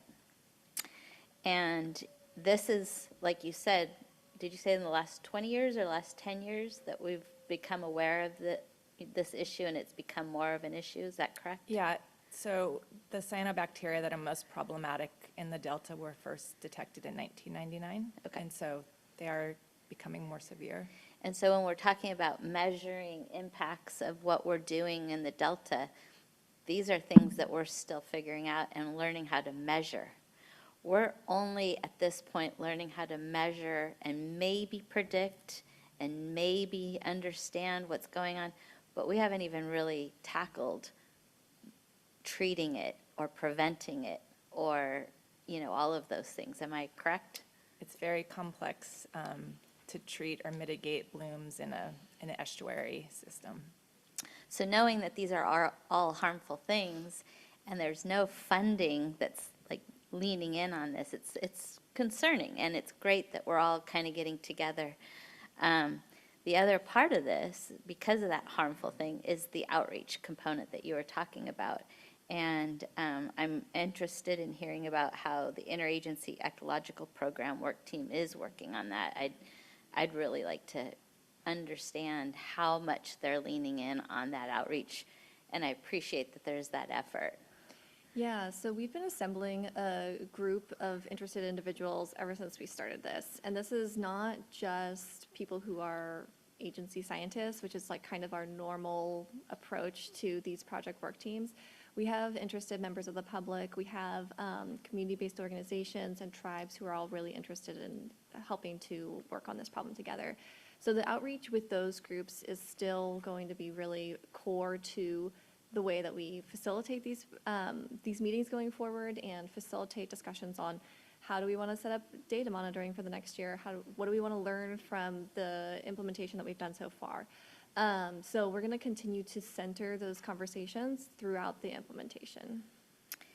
And then lastly, not only are we looking at how to do all of this data collection and monitoring, but are we looking at how others are doing this as well, so that we can, while we're inventing kind of our own wheel, we're also learning how other people are doing it?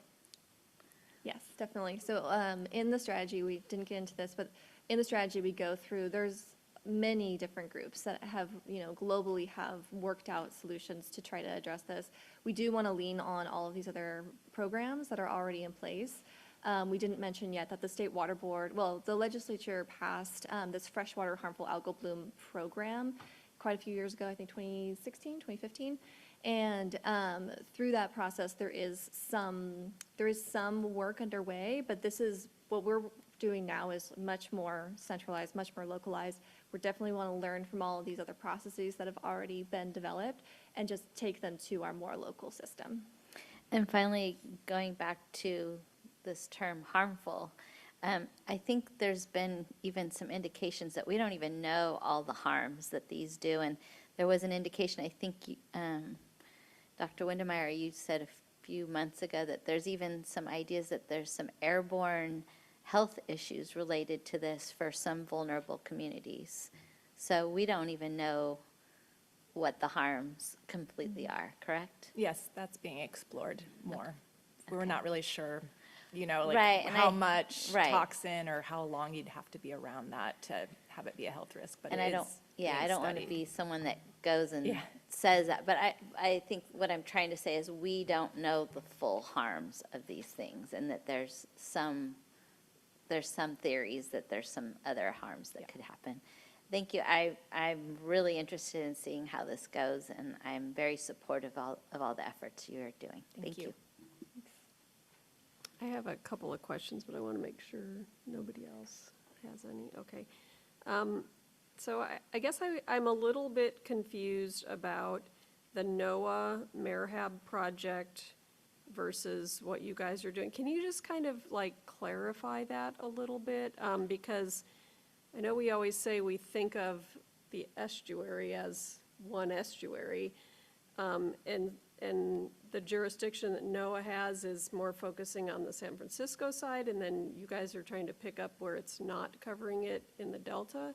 I'm not totally clear on that. So the NOAA project was independent of this HAB strategy. We just kind of got lucky that they happened together and we could leverage that project. But NOAA has recognized in the past few years that they can't draw an invisible line in the middle of a water body, and so they do consider the freshwater portion of the Delta to be part of the entire estuary, and so the project is specifically looking at the entire estuary. It's not just the San Francisco Bay. So it is considering both the marine HAB species as well as the cyanobacteria. And so when there was an opportunity to leverage that federal funding, we incorporated that into the strategy, and that's like the data dashboard and such. But I guess one thing that might be interesting is Lisamarie shared earlier about the satellite monitoring, and what we have, the tool so far really only, it's more of San Francisco Bay and just a few portions of the Delta, like Frank's Tract, the bigger water bodies. And the MERHAB funding is working to expand that satellite so that it can look at all the small channels of the Delta. And so that's an example of like where the federal funding is directly in the Delta portion of the estuary. Okay, so the NOAA one, it's more like a project, and what you guys are working on is a longer term. Will what you're working on also cover outside of what we consider the legal parameters of the Delta? It's the entire estuary. Okay, got it. Okay, thank you. I just wanted to clarify that it's not just the bay portion, though. It does include both the freshwater and the bay. It includes the entire system. Okay, thank you. Yeah, perfect. All right, does anyone else have any questions on this one? All right, anything else you want to add, Lisamarie, before we ask for public comment on this one? Just want to highlight the advance that this is. It might seem like baby steps, but it's like absolutely the first getting people in the room and pulling these pieces together. It's a very unique opportunity right now. Great, all right. I'll just check in with our council members online and make sure. I'm not sure I can see raised hands or anything from them. Okay, no comments. Good, all right. thank you. Okay, thank you. All right, so we'll move on to public comment on this item. Emma? There is no public comment, Madam Chair. All right, thank you very much, both of you. Thank Tricia you. Lee, Thank no you. relationship there. Yeah. Just want to clarify that as well. All right, so our next agenda item is Delta Science Plan update. Is that right? 2025 Delta Science Plan update. Yeah, we're just a little bit early. So I'll turn it back over to Dr. Windham-Myers to introduce that item. Sure, and I believe we have Tricia Lee is a senior environmental scientist with our program, is going to stay at the dais, and Rachel is not joining her. So Tricia, take it away. This is another big advance that we've made recently. All right, thank you, Lisamarie. I have a set of slides for this as well.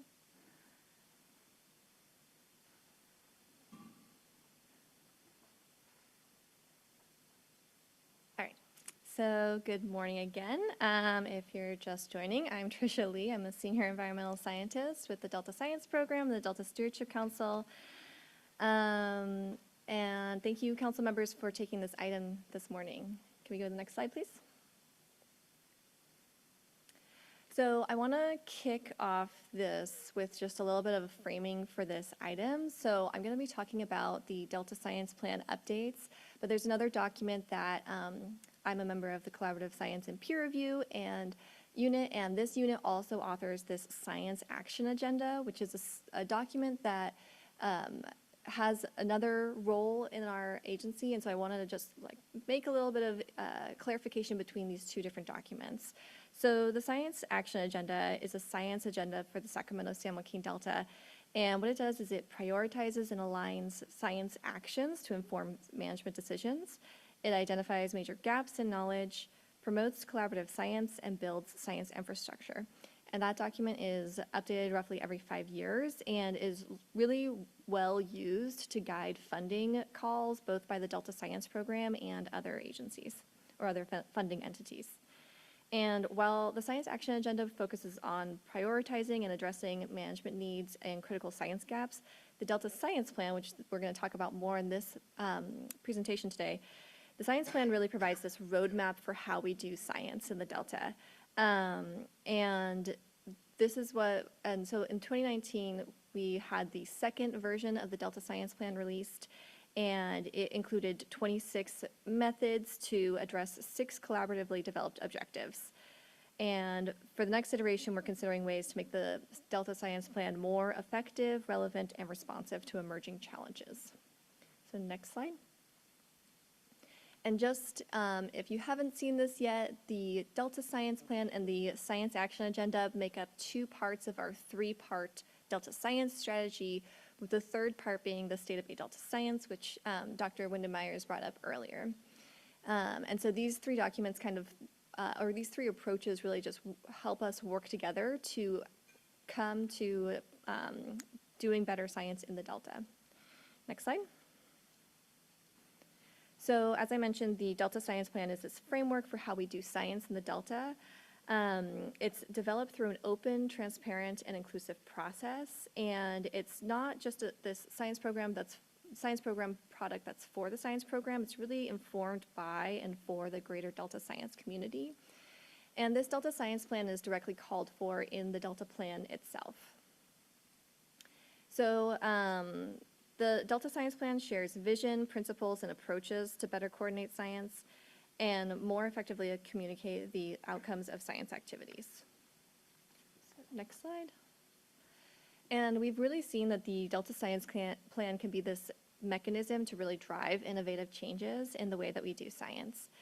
So some examples from the success of the 2019 Delta Science Plan include the development of the Social Science Task Force in 2020, the Delta Residence Survey in 2023, which was also kind of an offshoot of that work. We also saw the first annual Crosscut Budget, which was something that the 2019 Delta Science Plan really called for, as well as the Delta Science Tracker, which was also included as something that we would need in the last Delta Science Plan. Yeah, and that's it for this slide. Next slide. So I'm going to walk through how our current updates to the Delta Science Plan differ a little bit from the last 2 iterations. So in the 2019 Delta Science Plan, we really emphasized shared mechanisms to inform policy and management, methods to modernize, integrate, and build the Delta science infrastructure, supporting effective decision-making through science-based adaptive management and decision support tools, and then also methods or ways that we could collectively support implementation of the Delta Science Plan.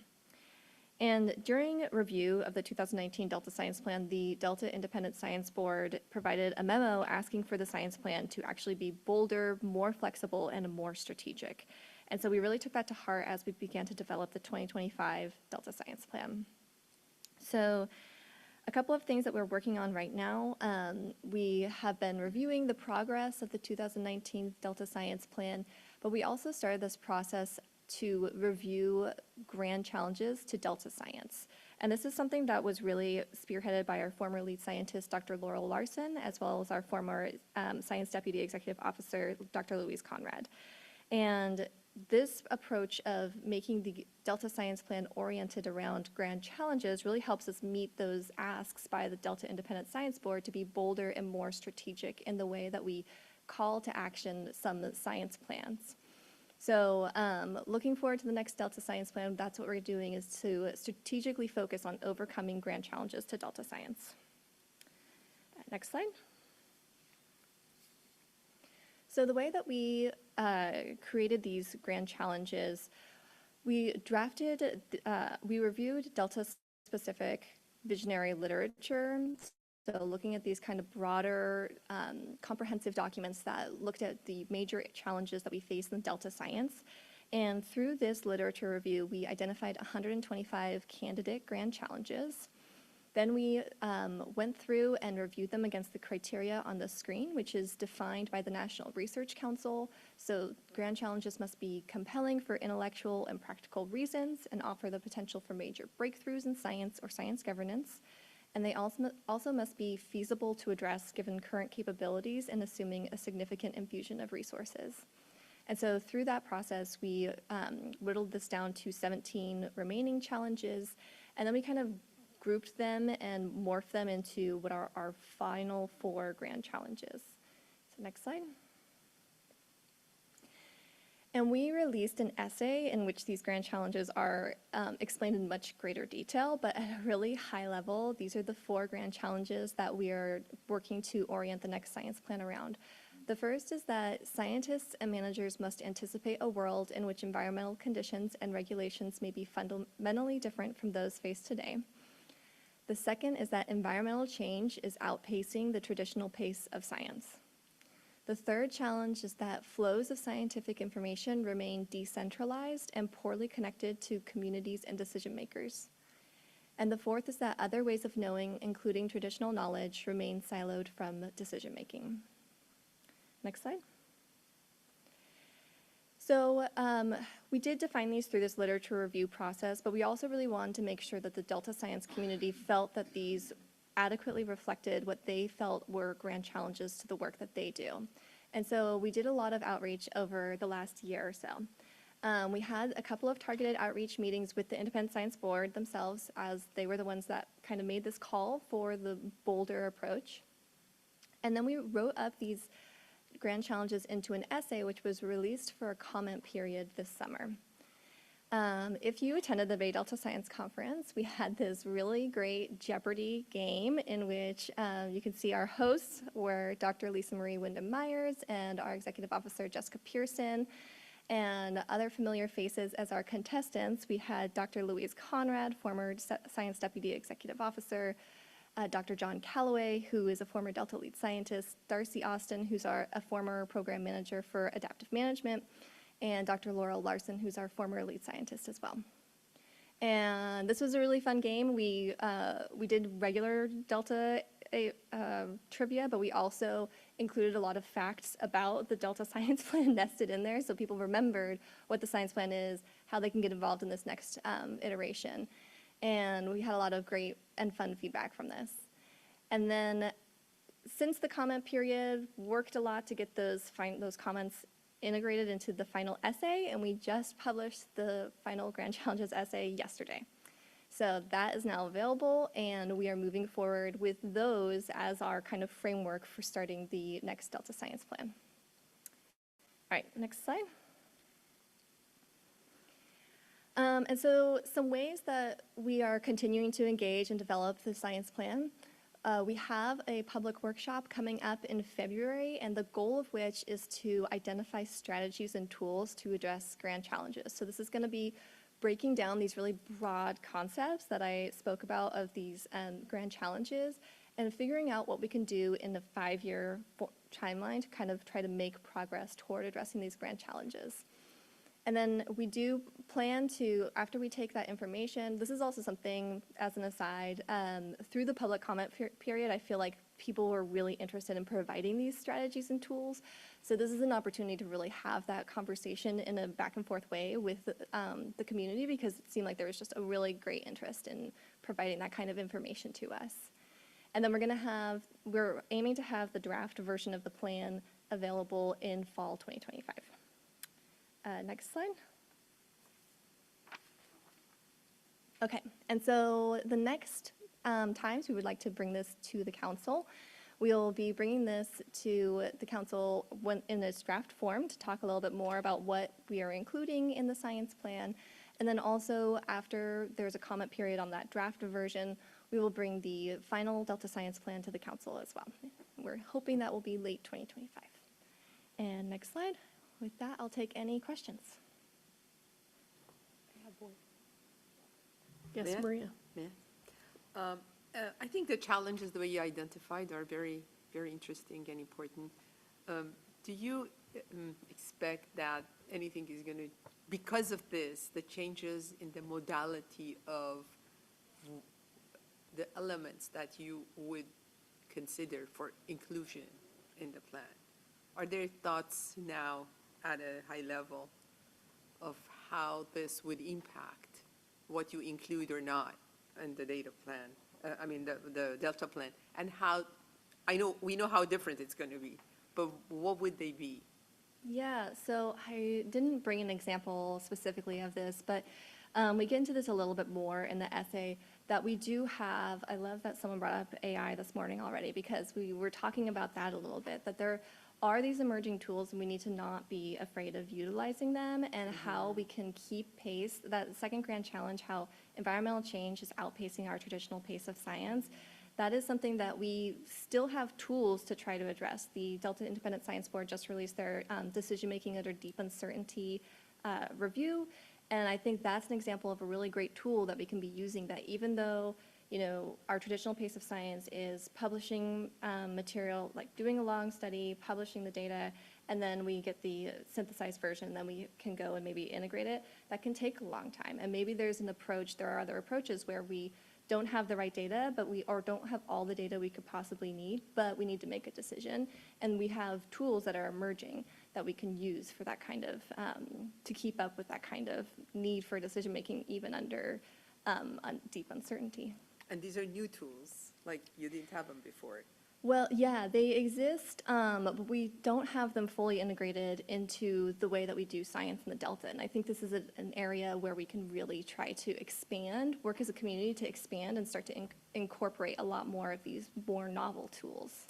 So you would suggest that the new plan would be significantly different in the inclusion of certain kind of elements or not, tools or not?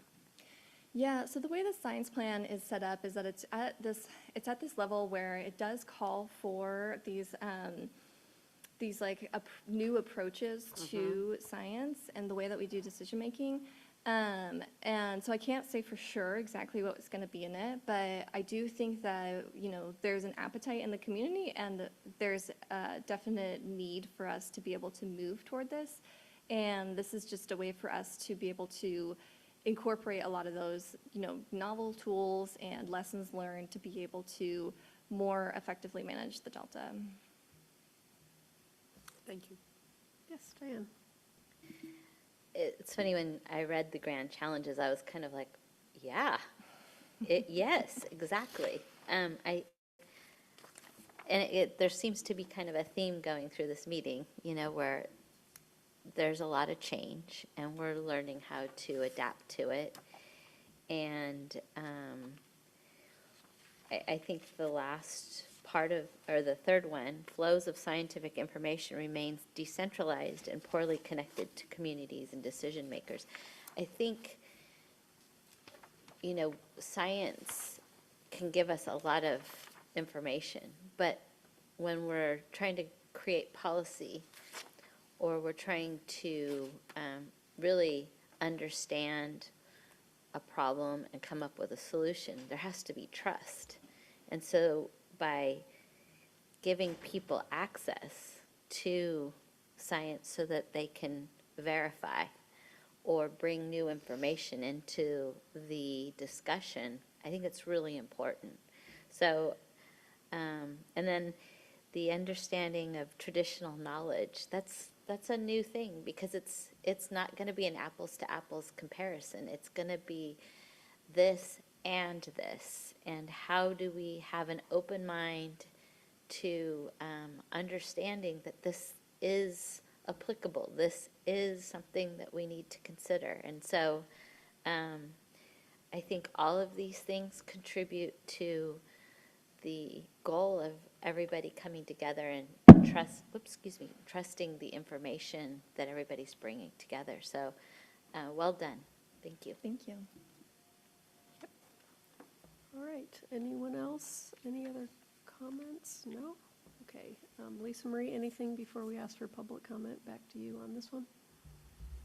No, just encourage everyone to take a look at what's being laid out and attend the meeting in the spring, because it's, we're looking for solutions. It's not just about talking about challenges, it's about how are we going to address this? Yeah.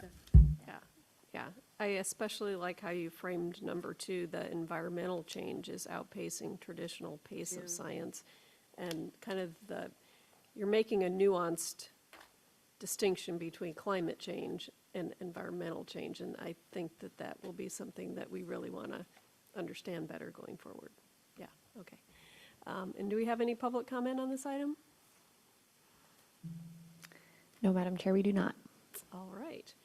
With that, it's about 5 till noon, so I think what we'll do is take our lunch break now and plan on coming back at 1 o'clock. My agenda says 1:15, but I think we can do it in an hour and come back at 1, so just make note of that. All right, thanks, everybody. We're on a break. Thank you.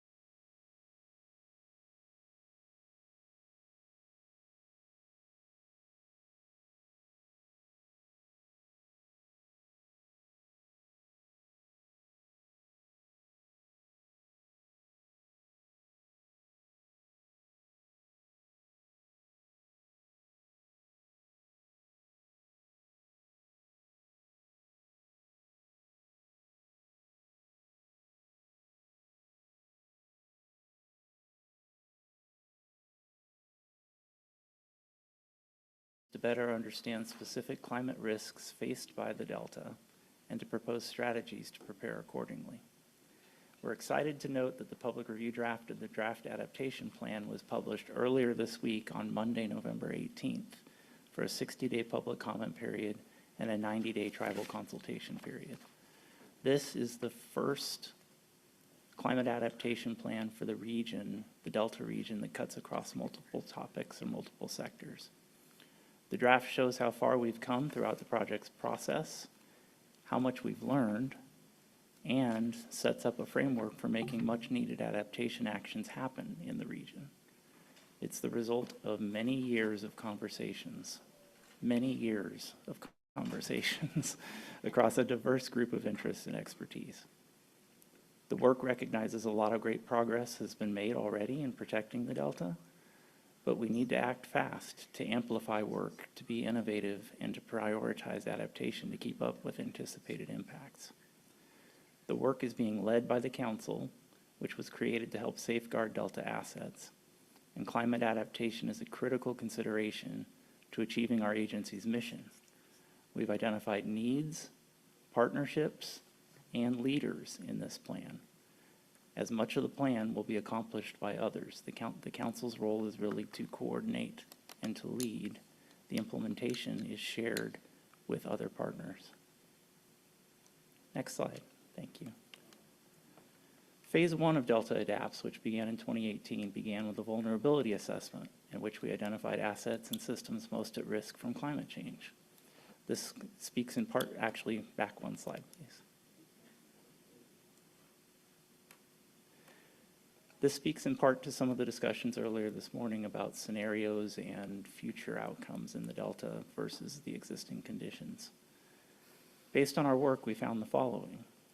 Flood risk is one of the most pressing threats to the Delta, and it's going to worsen in the future with changes in sea levels, more variable precipitation, hydrology, and temperatures. We know that these impacts will not impact all Delta residents equally. Delta water exports will also be less reliable in the future due to climate change. The existing water supply system simply doesn't have enough storage to capture anticipated increases in runoff due to more variable precipitation. In terms of water quality, in-Delta water uses may be threatened by episodic water quality declines, with future droughts potentially exposing more acres of Delta agriculture to saltier water than has historically occurred. Agricultural production itself, these trends will shift due to climate change, and the number of extreme heat days will increase Delta-wide. I'll now hand it over to Morgan to talk about Phase 2 and share a quick preview of some of the solutions to these dilemmas in the draft plan's proposed strategies as they vary across according locations in the Delta. Morgan. Thanks, Jeff, and good morning, Chair Lee and council members. Again, I'm Morgan Chow. I'm a program manager in our Climate Change and Environmental Justice Unit. And so next slide, please. Phase 2 of our initiative really is the development of this plan that we just released. It has a range of actions to improve our regional resilience to climate change. And you have heard a lot already about how we have leaned on diverse input and interests, as well as our vulnerability assessment findings in the development of both priorities and strategies to address these concerns and the VA findings. So I'll just reiterate that this initiative really has been a vehicle for some of our most far-reaching engagement that I think we've done to date by council staff, and has also been the foundation for many new and revived relationships throughout the region. It's been so expansive that our initiative has been termed a climate collaborative by UC Davis researchers that study collaboratives that really connects hundreds of adaptation practitioners. And we haven't just reached new audiences, but we've also reached folks in new ways, which you heard some about from me at our October meeting. So we are continuing to do outreach throughout the public comment period and tribal consultation period. Next slide. So this is just another quick reminder in how the plan is structured. We've been working across 4 focus areas: agriculture, flood risk reduction, ecosystem, and water supply reliability, working to integrate equity throughout. The bulk of the plan really includes those strategies and implementing actions, both of which are either physical and or management level actions according to these focus areas, and will be realized differently depending on where you are in the Delta, and we'll talk a little bit more about that today. The plan also has an identification of some cost estimates for specific adaptation actions that looks at those costs according to the value of the assets at risk, which was what Jeff spoke to, which was done in Phase 1.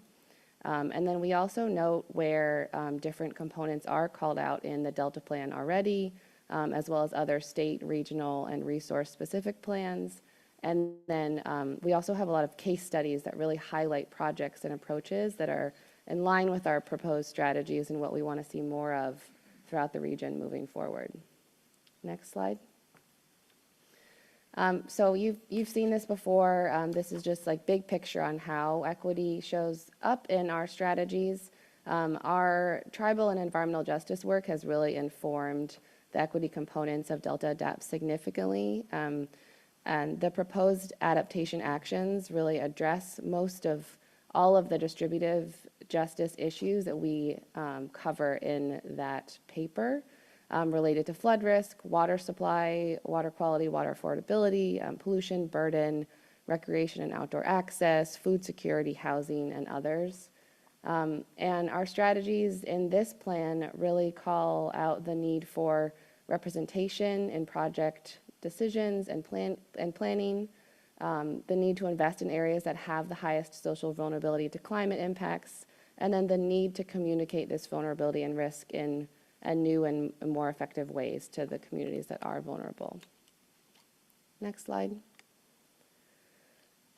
So today we wanted to share some of the considerations of how in the draft, according to the various regions in the Delta, So this figure shows you the North Delta summary, noting that this part of the Delta consists of rural, agricultural, and many legacy communities.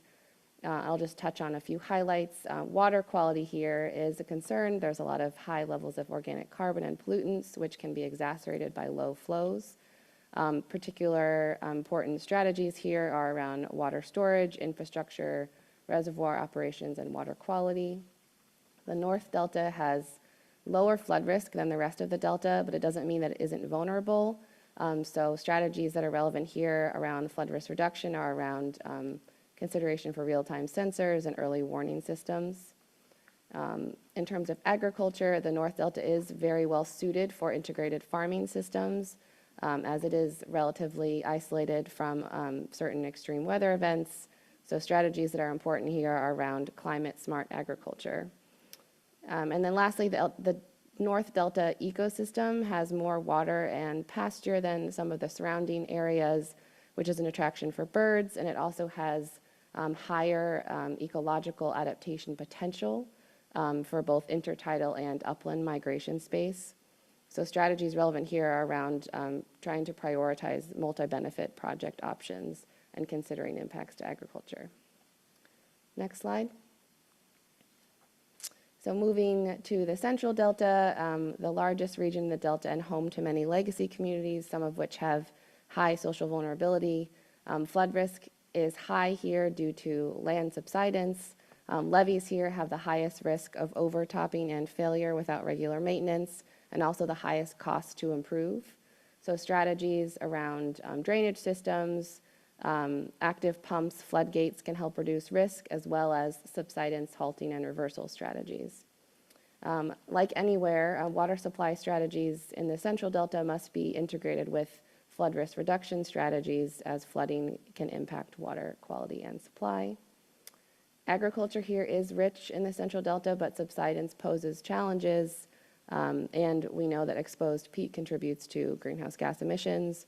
So the strategies relevant here, again, are related to halting and reversing subsidence and considering, economic benefits. Next slide.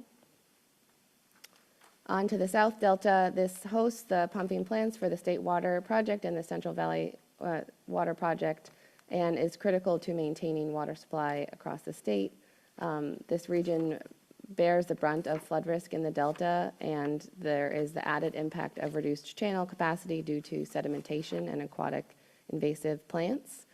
So strategies relevant here are around fortifying and improving the levees, again, real-time monitoring, and then the incorporation of nature-based solutions. For agriculture, salinity and invasive species are some of the biggest challenges. And then lastly, the South Delta has less readily available land for large-scale restoration. However, there are opportunities for public-private partnerships, and Paradise Cut is an example that we call out here in terms of a multi-benefit project. And then lastly, to Sassoon Marsh. This area is primarily consists of managed wetlands and is a transition zone from the fresh riverine to saltwater. Hunting and wildlife make up a large part of the economy and culture here. Sea level rise is a predominant driver for flood risk, and restoring tidal wetlands is one way to help buffer from these impacts. The marsh is also designated as an important bird area of global importance, so there are relevant strategies around maintaining this habitat and considering that while balancing the other needs of the marsh. And then lastly, not pictured, but we do have an out of Delta section of strategies in our draft that acknowledges that activities upstream and beyond the Delta really do directly impact the Delta and the marsh. And so, yeah, just wanted to note that. Next slide. So finally, just as you read the plan, our hope, big picture, is that the plan will be used in these three main ways. First is really to align agency, community, tribal, and other adaptation practitioners' priorities. For the plan to act as a framework and guidance document for future adaptation in the Delta. And then lastly, to highlight the need for investment in the region for both climate adaptation, for projects, and also a lot of the research and data needs that are called out. And at the council specifically, staff hopes to use the plan to frame our implementation priorities alongside those recommended in our tribal and environmental justice work and our 5-year review around some of these main buckets of work. First, around convening agencies and organizations around these priorities and promoting more representative decision-making and Delta governance, improving our regulatory oversight to advance environmental justice and adaptation, directing resources to support those that need them the most, sharing our findings across the region and improving risk communication and encouraging youth empowerment in this work, helping to fill research gaps that might be limiting adaptation, and then lastly, coordinating with our new JEDI lead to improve both workplace culture and staff literacy on these issues. And so last slide, Jeff mentioned the draft. We're very excited and happy to share that it is out. It went out on Monday, and it's a 60-day public review period ending January 17th. Tribal consultation is also ongoing, and we have currently set up our roundtable for December 9th. So yeah, we are busy continuing additional outreach to communities and to organizations as requested. And all of that will be included and considered for the final, which we will bring back to you all for adoption, hopefully this spring. I'd love any questions or comments.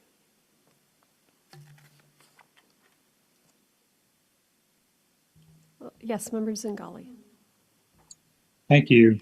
And thanks again for the inclusive, collaborative, thorough, diligent work that clearly underlies all of this. I appreciate it so much. And I really liked, Jeff, how you started out with the recommendation of fast action. So I was looking through the action boxes, the blue boxes, and I just chose one that I think is important: increasing urban tree canopy cover and other green spaces in areas that have the least. What is a specific action to be taken toward that goal? And who would take that action, and how fast could they take that action? I'm trying to take what looks to me more like a goal than an action, understand it in the context of your fast action frame.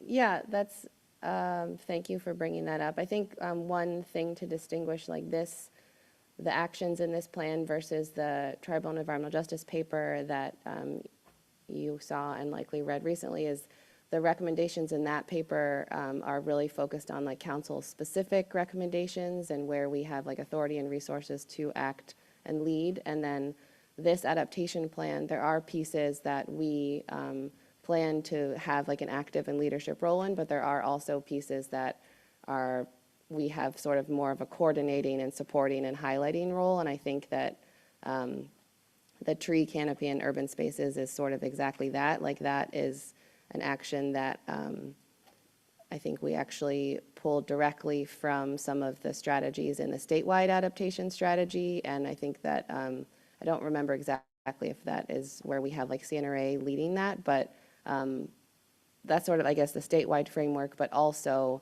you know, a lot of those actions can happen at the local level. So just, I think, kind of improve, like continuing to work with local governments throughout the Delta and understanding their needs and helping in the ways that we can to elevate them.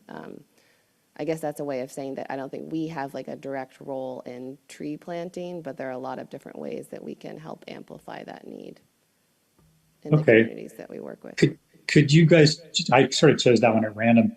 Could you choose one out of the blue boxes for me that we do have the ability to take fast action on?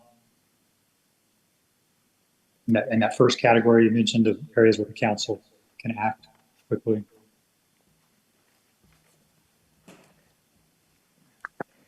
I'm not actually totally sure what the blue boxes are, but I can. Oh, I'm sorry. It's the things that are called actions. In the document. But yes, I think there are ideas that staff have been discussing, even though this is still the draft, of how we can work through like our existing interagency bodies. So thinking about working through DPIIC and specifically the Restoration Subcommittee's work plan. I think those are examples of pathways for moving forward. I guess one idea also, and just in terms of bringing together a lot of the agencies that are proposed as leads on the strategies, is another thing that we want to work on initially in terms of like memorializing commitments. This plan is not regulatory, but we would like to continue to engage the lead agencies to align priorities and get commitments on action where we don't have control. That's not like an individual action, I guess, in the plan, but I guess another one related to, there's several, I guess, related to flood risk reduction that our engineering team are thinking about needs for that we can start thinking about now and how we can do that. Some are related to the need for a 2D model of the Delta, and I think that would address a lot of the many modeling and future forecasting needs. They're called out through several of the actions throughout the flood risk reduction strategies. Okay, yeah, another one of those is under flood risk reduction would be to integrate the climate risks and equity into the Delta levy investment strategy. Is that something where we could identify like a specific action that would take us toward integrating climate risk and equity into the levy strategies? Yes, in fact, we are planning to update the Delta Levy's investment strategy priorities approximately every 5 years. And we're fully aware that in the next update, one of the things that we're going to pursue is incorporating equity and climate risk into the Delta Levy's investment strategy. So while it's sort of a broad recommendation in the plan, that's how it would become specific, is through our ongoing work to update the Delta Levy's investment strategy. Terrific. When is that, Jeff, what you just described? 3 more years, yeah. I'm sorry, I didn't hear you. Sorry, 3 additional years from now. Okay. Thank you both. Yes, Diane. You know, we've been talking about how to predict what's going to happen and with, you know, in the future. And I look at this and I think we're dealing with, you know, I just read an article in The Hill that said that the San Joaquin County is sinking an inch a year or something like that. We're talking about climate change, which means, you know, these atmospheric rivers at some point and then long droughts at other times. We're talking about sea level rise, but we're also talking about saltwater intrusion. We've got all these different things. And so when we are talking about this, as you pointed out, it's not really for us to tackle the big things. It's going to be other agencies that are going to have to do it. So the question I have is, are they a part of this? Where are they in this? And the other part of it is, who's going to pay for it? And are we putting money aside for all those things? Other agencies were a part of our process in terms of developing these strategies. And there was discussion with other agencies regarding the leadership roles associated with the strategies. I think one of the key things that we really accomplish with this work is what Morgan was referring to earlier about sort of serving as a Delta collaborative, like a Delta climate change collaborative, as you see these collaboratives throughout the rest of the state. Our role is to bring those agencies together. One of the implementing actions that we're considering is making progress toward perhaps establishing a memorandum of understanding between a number of agencies that really begins to speak both to the responsibility to lead these efforts as well as funding sources. Yeah, because this can't be reactive. No. This has to be proactive, and that's what this is all about. And I think you've done some really important work, and I hope that it's going to be paid attention to and acted upon. Anyone else? All right. Yeah, I mean, I think part of what this particular document is doing, as you guys have on page 10, is highlighting the need for investment. As we all know, we are all part of the state's budget cycle process. And I don't think any of the strategies in here necessarily come as a big shock to our partner agencies because we've been working with them so long on these issues. I think this is a type of document that can be used to support budget change proposals and other things that can be incorporated into the budget cycle for many of these departments that are actually going to be doing the work. So, you know, kind of keeping that in mind, it's may not feel like immediate quick wins in some cases, but it gets these ideas and these recommendations into a process that can eventually lead to some funding. And if I might add, what we've done in the past is tried to work with entities that might be receiving bond funding and ensure that as they are moving forward with setting their criteria for distribution of those funds, that they are awarding points for things like implementation of actions that further Delta adapts. So I think if we can get this further along, then those are the kinds of conversations we're also going to be having with our partners as they begin to think about disbursement of Prop 4. Yes, excellent point. All right. Yes, Maria. I just wanted to tell you how helpful this was, just because I think more and more it's important to emphasize that Delta is not one thing. And the way you did the analysis, you know, is very specific on each one of the parts.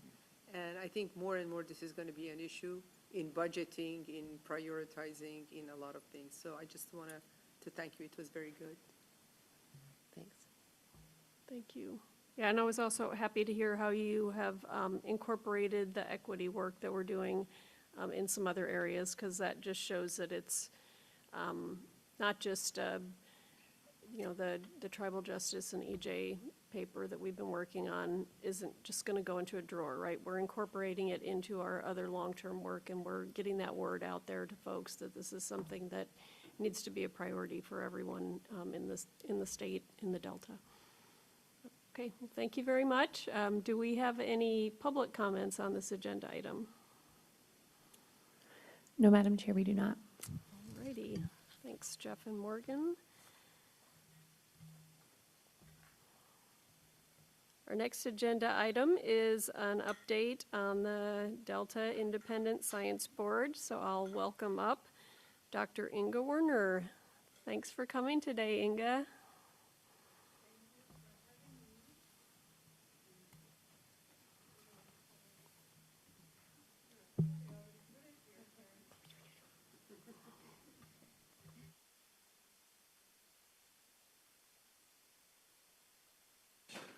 All right, got it. Thanks very much for having me. And first of all, I have to excuse Bob Nyman, who was caught by the bomb cyclone.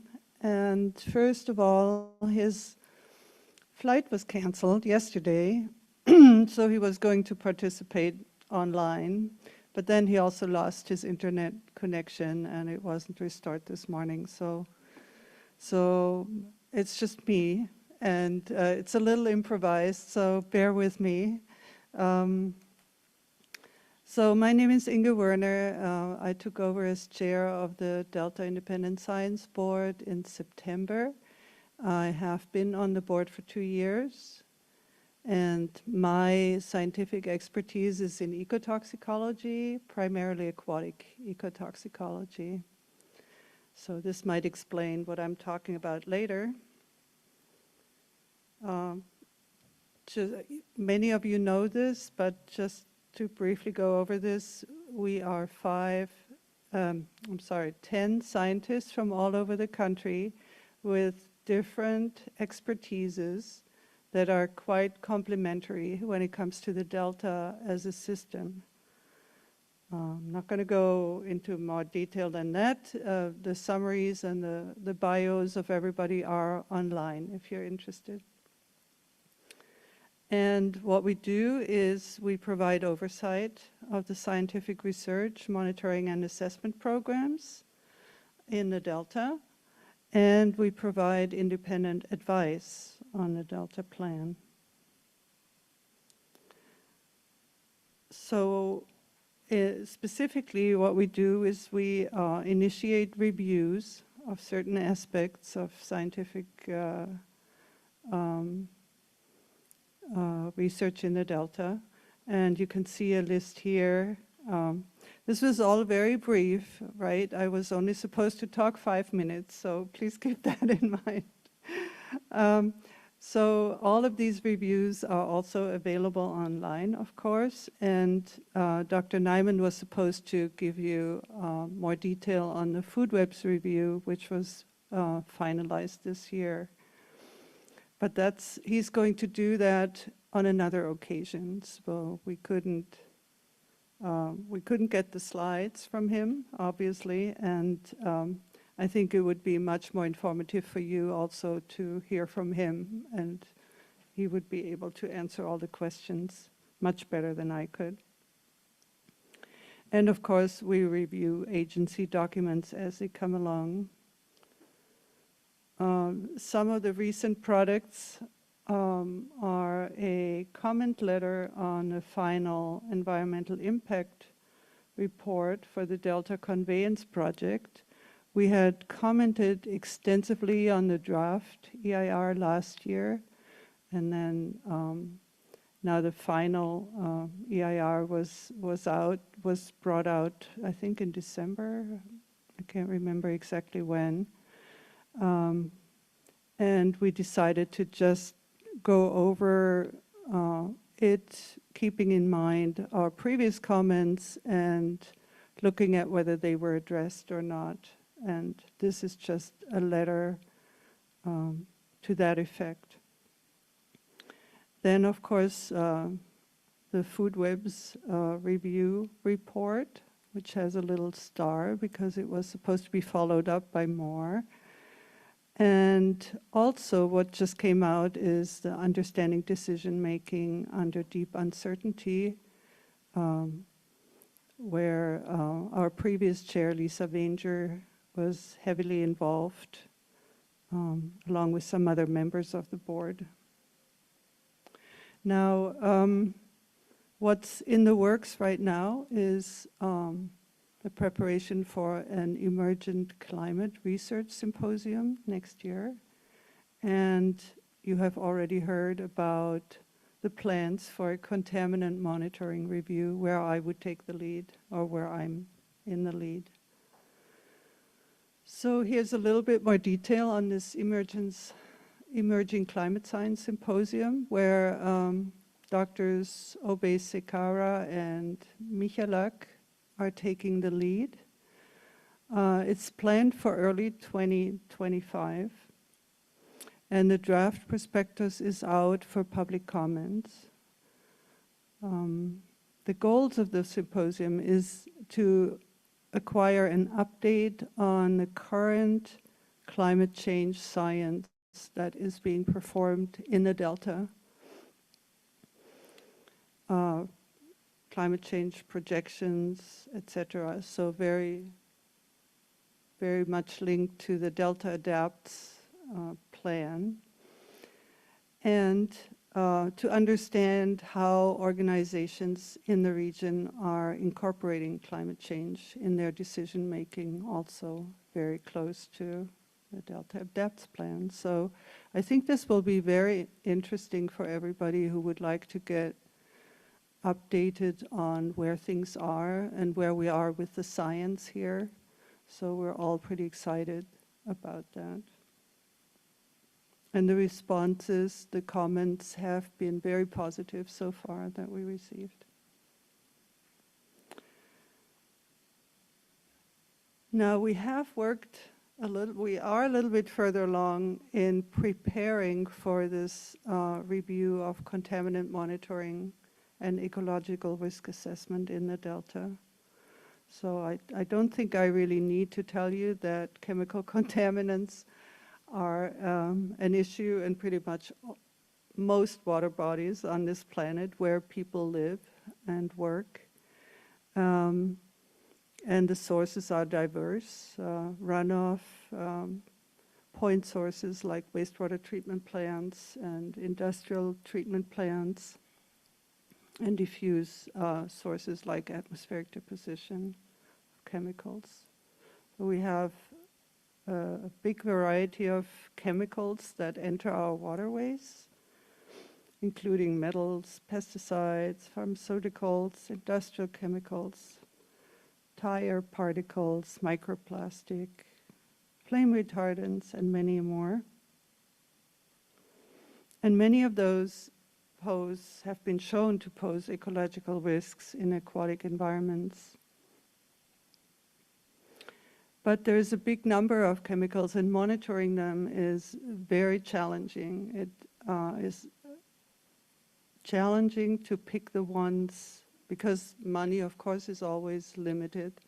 And non-target monitoring that chemists could do is really not feasible if you want to cover some area, right? So it's very helpful for very focused research questions, but not for monitoring programs. So we have to decide, what do we monitor, and that's a challenge in itself. And it is also important to continuously, adaptively manage those programs, because chemicals that are emitted change. I had one little study done, actually a colleague of mine when I was working in Switzerland did a study and looked at what this environmental agency in this one canton was monitoring in terms of pesticides and what was actually being used in the watershed, and there was very little overlap. So that's pretty much money wasted big time. I'm not implying that this is happening in the Delta, but it's definitely something that needs to be kept in mind. There are also more innovative methods that have been, and tools that we can use in monitoring that have not, we are basically, when we monitor toxicity, we're still doing the fish Daphnia green algae test, which has been done for 40 years. There has been progress in that arena, and there are tools out there that might be better suited or complementary to what we're doing now. So the goals, preliminary goals of this review, we're still very much in the early phases, and we're working on the prospectus and working on the orientation of the exercise, is to look at what's going on now and compare that to what we know. Clearly, there are probably gaps, and there will always be gaps, but are the gaps important contaminants or not? So we would like to look at that. Councilmember Burgess mentioned, you started earlier on a thought, well, it really depends on what we measure, what we can conclude, right? And that's exactly it. I mean, we need to be able to assess the ecological risk of these contaminants and of the most important contaminants out there. Focus will be on surface waters and mainly aquatic species, but there might be overlap with other aspects. And what I would also like to bring in is an educational aspect about what kind of, we call them effect-based tools, so toxicity testing methods are out there. So that would be the more informative part. And of course the connection to the ecology is important. We need to be able to do risk assessment. We need to be able to assess which contaminants we need to be most concerned about, and then hopefully be able to do something about that and, yeah, take care of that. So 2 other reviews of the DISB have pointed out that there is, that this review would be valuable. One is the water quality review, and the other one, which is shown here from 2018, and the other one is a monitoring, now I forget what it's called, monitoring exercise enterprise, yes, review. So both have pointed out that this would warrant some more detailed attention, this topic.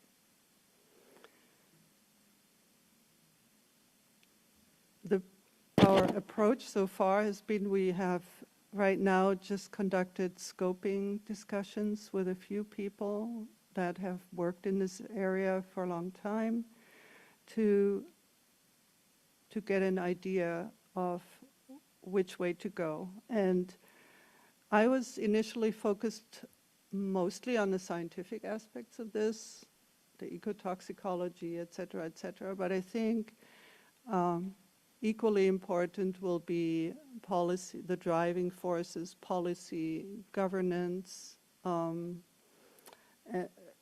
maybe even, environmental justice, adaptation will also come into play. I think it sometimes scares me a bit when I think about the scope and the work involved, but we'll just have to see, and it will probably take a few years for sure to get this done. We would like to identify gaps and provide recommendations, and clearly, as always, there is the financial support issue, which is also quite a big obstacle, I think, in this respect, from what I've heard so far. So I'll just have to bear with us and see what we can find out. So if you have questions, please. Thank you, Dr. Werner. Any members have? Yes, Diane Burgess. So I was curious because I didn't know what ecotoxicology was. It's the study of how toxic chemicals and biological agents impact living organisms, populations, communities, and ecosystems. It's a multidisciplinary field that combines ecology, toxicology, analytical chemistry, molecular biology, physiology, and mathematics. Is that a good definition that I found on Google? Yeah, that's pretty good. We don't use mathematics so much. So, okay, yeah. Well, Google, you need to correct things. In listening to you, it reminded me of a quote from Albert Einstein. It says, "As our circle of knowledge expands, so does the circumference of darkness surrounding it." And I was thinking, all of these smart people, there is a lot they've figured out they don't know. And that's really encouraging, because I know, the more I know, the more I don't know, and that makes me more curious. So I appreciate the work that you do. One of the things that I saw was that you are looking at fire retardants, but I was also curious about the impacts, and I've talked to Dr. Windham-Myers, I'm going to say it, not Lisamarie, about the really intense fires that we've seen here in California, and they burn so hot that that sediment that is getting washed in, and the chemicals that they're using, and the chemicals they're using to stabilize things, are we seeing that impact? And so I'm just curious if that's one of the things that you're looking at this point. I'm not sure if we can. Okay, yeah, just there hold is a on lot. to that. I Think have about I that, have yeah. not brought that in. I've been mostly focused on sources to the delta, and like in the vicinity of the delta, there haven't been these, the big Upstream. fires were Yeah, no, there's not been some really upstream. There have been. Yeah. Yeah. We have a directed action right now to study that in a lab setting with some proprietary fire retardants, but not on the landscape scale, but. Yeah, I'm curious about, and as we've evolved, I think about water treatment. it used to be they didn't even know to test for all the pharmacology that was coming through, that It's system. Still a challenge, And yeah. it's yeah. still hard to, to treat that. So you don't even know necessarily what's there to test for sometimes. I think that's what you were saying. Sometimes, yes. Yeah. Or we don't have any toxicological information. Right. There is that, and Yeah. there will always be the dark part. Right. I think until, well, this is where the toxicity tests come in, even though they are also not imperfect. Well, no, sorry, 2 times minus. They are imperfect, but they get us closer to the mixture effects, to the effects of the unknown chemicals that we Right. don't even know are they there or not. Right. So it's really, you really need to apply a tool set to get the closest to your ecological risk that you can. And there's even some normal background of certain things, like mercury is sometimes a natural background in certain water bodies too. So you sometimes have to, anyway, thank you very much. It's very complicated. That's true. It's very complicated. And I'm not sure how far we can go into each and every contaminant that might be out there, because that's a big, big chore, yes. But we will do our best. And your mention of the fires and the chemicals associated with those fires that are washed in is definitely a very important point, yeah. True. All right. Anyone else have any comments for Dr. Werner? Pardon? Oh, yeah. Daniel or Gail? Any questions? No, thank you, Julie. Okay, thank you. Well, I've been watching with rapt attention your meetings over the last couple of years, really, but most intensely the last 6 months since I've been the chair. Very excited about your emerging climate science symposium, and have kind of enjoyed watching how you guys are deciding how to pull that together. So just want to encourage folks that are listening to our council meetings to tune into the Independent Science Board meetings and learn something. I learned something at every one of your meetings, Inge. So thank you for being here with us today, Dr. Werner. Well, thank you for having me. It's been very informative for me as well. First, before we dismiss you, I'll ask if we have any public comments on this agenda item. No, Madam Chair, we do not. All right, thank you. Our final agenda item is preparation for the next council meeting, which will take place here at the CNRA building on December 19th. And please refer to our posted meeting notices for further updates and information on that. And with that, we're adjourned. Thank you. Thank you. Happy Thanksgiving. Happy Thanksgiving.